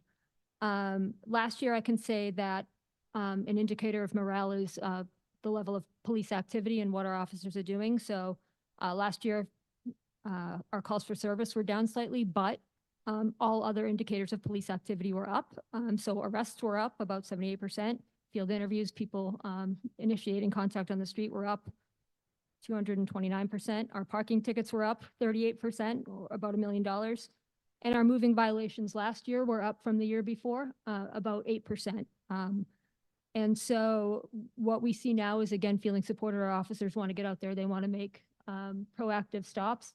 When you look historically at the number of stops we made, if you're looking back 10 years or more, you're going to see a much higher number. But that was reflective of kind of a different leadership style where there was an emphasis on quantity and not quality. And what we found from that is that certain communities, Black and brown communities, people of lower socioeconomic status were being disproportionately negatively impacted. That's not how I want to see our department run, but I do want to see people stopped for things like speeding. I think the 17, 90, 18 speeding violations accounted for about 20%. And our traffic division is working closely with DPW to keep an eye on things like the 20-mile-an-hour zones. With every new initiative, we make education the priority. So as the signs roll out, as all the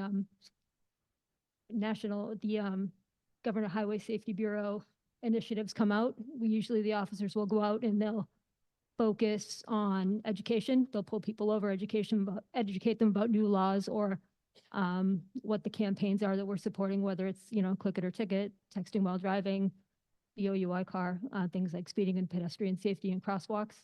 And then citations are written, ideally progressively. I don't know if that directly answered your question, but it is to say that in terms of enforcement, things are starting to look up and to pick up. Thank you, Chief. Okay, sir, Mike 1. Mark Gerber, Precinct 13. I'm just wondering what the status is of police officers and resource officers being allowed back into the schools. I know at one point that was happening or was not happening. And so I'm just wondering what the status there is, and then if there's any plans to bring in a resource animal like they have in other towns like Needham with Rocket and other communities. There's no way you've avoided Bear. There's no way. I can't believe that. So Officer Katie and Bear, they're more popular on Instagram. Bear is our most popular officer. Okay. Gosh, I hope Katie's not watching. They probably came to us, it was pre-COVID. And so, prior to 2020, we had 4 school resource officers assigned, 1 to the high school, 3 to the K through 8s. It was a school committee vote and a select board vote that removed those officers from the school. But we still have officers dedicated to working with youth.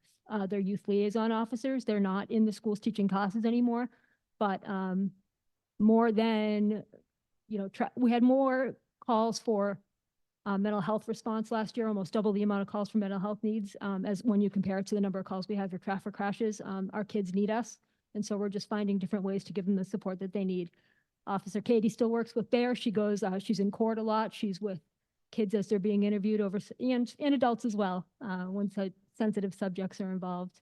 And we're working with the school to kind of redefine what our roles will be, to include hopefully an upcoming grant to establish a formal behavioral threat assessment management team to be able to serve the community in a way that feels right to them. Great. Thank you very much. Thanks. Sir. Yes, Hugh And you- Joseph, Precinct 15. I didn't think this would be my first question, but it follows from the flow of enforcement.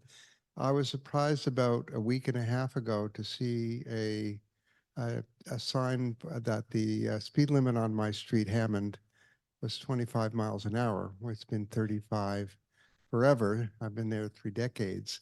And the average speed limit, whenever it gets measured, is well into the 40s. So I was curious about this, but none of my other fellow TMMs knew about this. So I looked it up and it said, I didn't know that the whole town now has a speed limit of 25 miles an hour, which means that basically everyone driving in town except on Beacon Street and Harvard is well over the speed limit. And most of the time, which may be modest, but on my street, it's about 20 miles an hour. And that, if you get stopped and ticketed for that, you get a few points on your insurance on top of a nice fine. So I was just curious what the police department is planning in terms of enforcement for this very low speed limit across the whole town? Sure thing. So it might sound repetitive, but really what we try to do is lead with education. Pull people over. We try, usually you'll see the sign boards out there that show you how fast you're going, and that's sort of the first step of education. Catch yourself, police yourself. And then, we'll have officers assigned either to hotspot locations or locations where we get a lot of complaints. And again, it's, about education and pulling people over and just saying, maybe it like you, if you didn't know, saying, well, this is when it changed. And as long as the interaction goes well, do better next time and we'll all go on our way. But then, a lot of factors weigh into why somebody might get a ticket versus a warning. And that's a bigger discussion than anybody wants to have right now. But it would be nice if there was an education process. If I'm and my fellow TMs didn't know, I don't know how many people sitting here knew that the speed limit just dropped to 25 miles Well, I think an hour that was a bylaw that we passed. a long time ago, but did people remember or was that recent? I don't know. I don't remember ever reading about it. Yep. Well, But it would be welcome to great to town have meeting.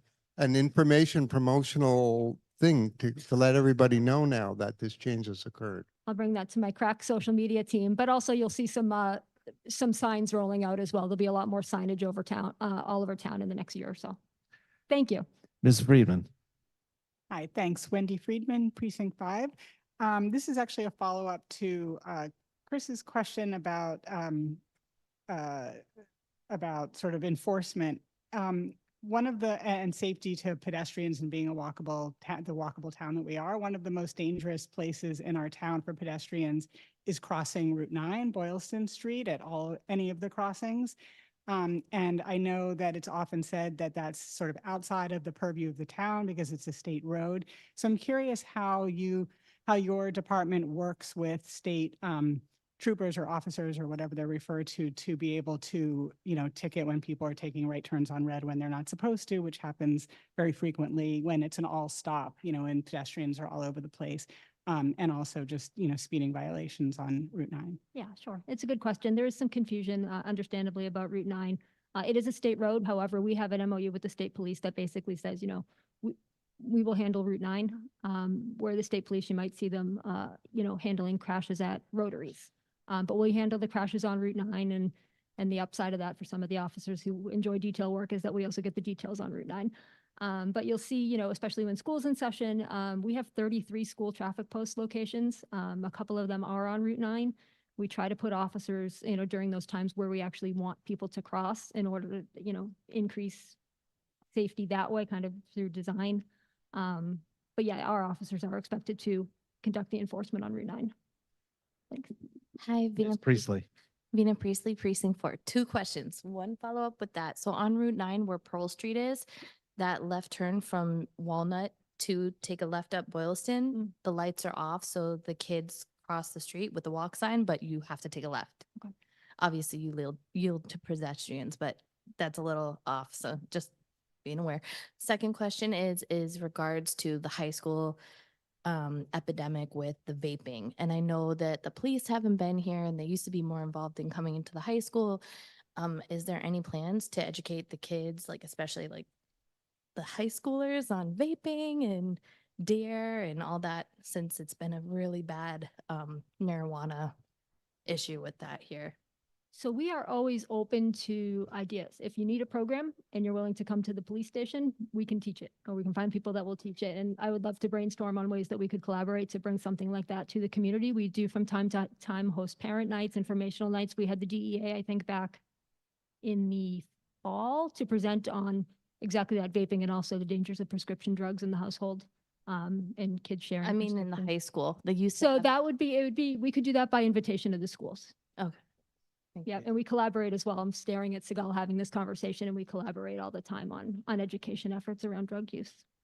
Bettina Newfind, remote, has a question.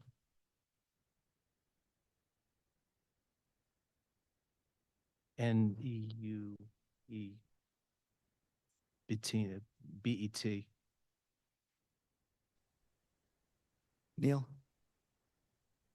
Hi, my name is Bettina Neufind. I'm a town meeting member from Precinct 1. My question builds a little bit on the role of public education around public safety, specifically focused on vulnerable road users and specifically cyclists and other micromobility users who are frequently on the road, sharing the road with much larger vehicles. In 2023, Massachusetts passed the Vulnerable Road Users Act, creating a mandatory 4-foot safe passing distance. And I very rarely observe drivers who are aware of it. And I cycle daily, and I often engage in conversations with drivers who are angry at bikers sharing the road and expecting to have some passing distance. And nobody seems to know about this law at all. So I'm curious whether there is a plan or, there could be some sort of a public safety messaging campaign making drivers aware of the vulnerable road users requirements. And the second part of my question is not directly about that new legislation, but about the same question around distracted driving, where so many people are not just driving cars, but also, riding other vehicles and walking while looking at a phone.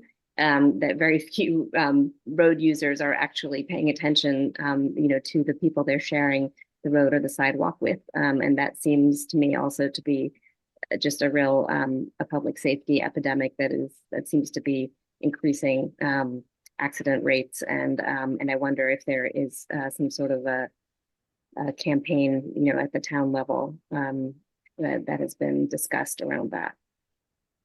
So I like your idea about bringing that to the town level. As great as our social media team is, unless you're following us, which I hope everybody is on Facebook, Twitter, and Instagram, you're not going to see it. So I can leave here and coordinate with Christina Metcalf from the town administrator's office, and she does phenomenal work, and let's see what we can do together.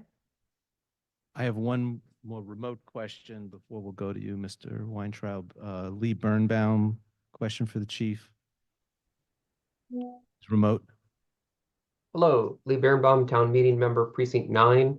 Can you expand, this is in response to your answer to Chris Dempsey's question. Can you expand on the relationship between the so-called morale issues and the degree to which officers care about the safety of people walking, rolling, cycling, or otherwise using the roads and vulnerable to injury or death due to unsafe and antisocial use of cars?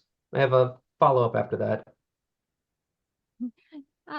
Sure, I'll try to be brief. And it's not to Please. say that, yeah, it's not to say that, low morale means people don't care about safety. It rather, I think everybody at one point or another, or maybe it's just me, not right now, has felt burnt out at work, felt underappreciated, and it's not inspiring.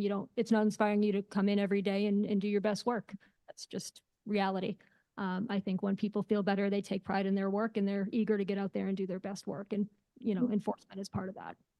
So if the care for this topic that kills 40,000 Americans a year is so variable, can you explain why the enforcement for traffic safety should remain with the police department? Well, that's, I don't think we have an answer for that. So I'm going to move on to Mr. Weintraub. Thank you. Bob Weintraub, precinct 9. Hi, Chief Kennedy. Chief Pastor. Thank you for your work. I don't know how much you could talk about this, but I'm just wondering how much activity there is and how much work you do in terms of protecting religious institutions in town. Thank you for that question. Always a very important question, and particularly right now. We actually do a lot of work on the prevention side and on the awareness side with all of our houses of worship. We have a great program spearheaded by Lieutenant Hatchett.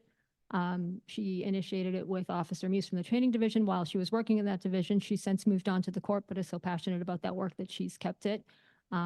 Any religious institution or members of any community that want the training, the Are You Prepared training, and I hope it hasn't changed names since she'll be watching at home and cursing my name. Usually a three-part series to get people involved and make them aware of things they can do in an emergency situation within a house of worship. Thank you very much. Thank you. Ms. Schatz. Thank you. Lisa Schatz, town meeting member, precinct 11. So I noticed more and more roads have lanes for one-way streets, have lanes for bikes going the opposite way, which I find to be very, very useful. But I know there's a lot more roads in Brookline that could use the opposite way for bicycles. So is there a plan to make more and more of our one-way roads have the bike lanes? What's it called? Contraflow bike. Contraflow lanes? Thank you. Well, I learned something new, and I wonder if that might be a question. Yeah, I think better that's for. with the DPW, Transportation Division. Ms. Cavell. Thanks. Kathleen Cavell, Precinct 1, Town Meeting Member. I recently attended a session at another community's police station where a mother talked about a mental health crisis for her son, in which the son was unfortunately shot. That community and our community, I understand, have changed the training. This was many years ago. Changed the training for police officers so as to better understand and deal with mental health crises and people going through those. Can you just talk for a minute about whether, or a minute or two, about what we are doing to train our officers to better cope with those kinds of situations? Yes, ma'am. I don't know, think personally that I could keep it to a minute because it's what I'm most passionate about. Well, can you try? I will try. I will try. I will say, look at our It is website. 2211. Crisis intervention team on our website. 100% of our officers are trained in crisis intervention, de-escalation, mental health, first aid. We have a designated unit for follow-ups. We have 3 embedded social workers who work in the police department, and we're striving to do better every day. Thank you. Thank you.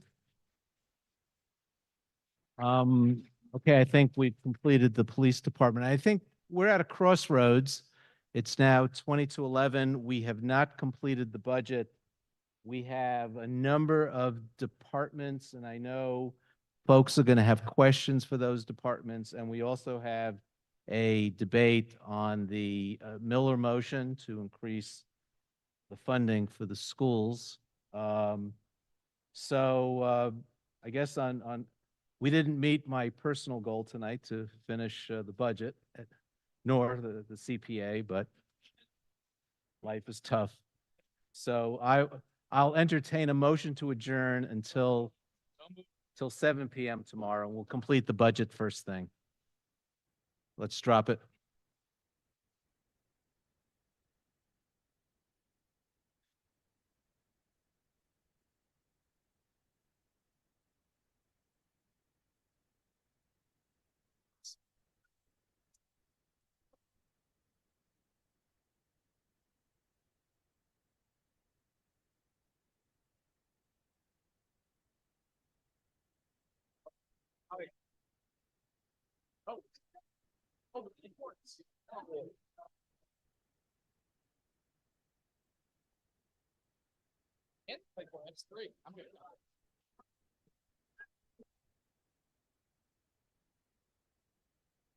That's how I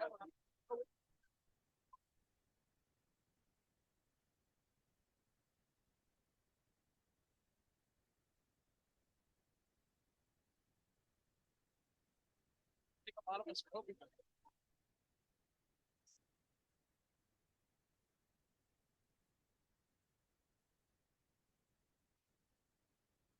Motion passes 181-41-7. We are adjourned until tomorrow.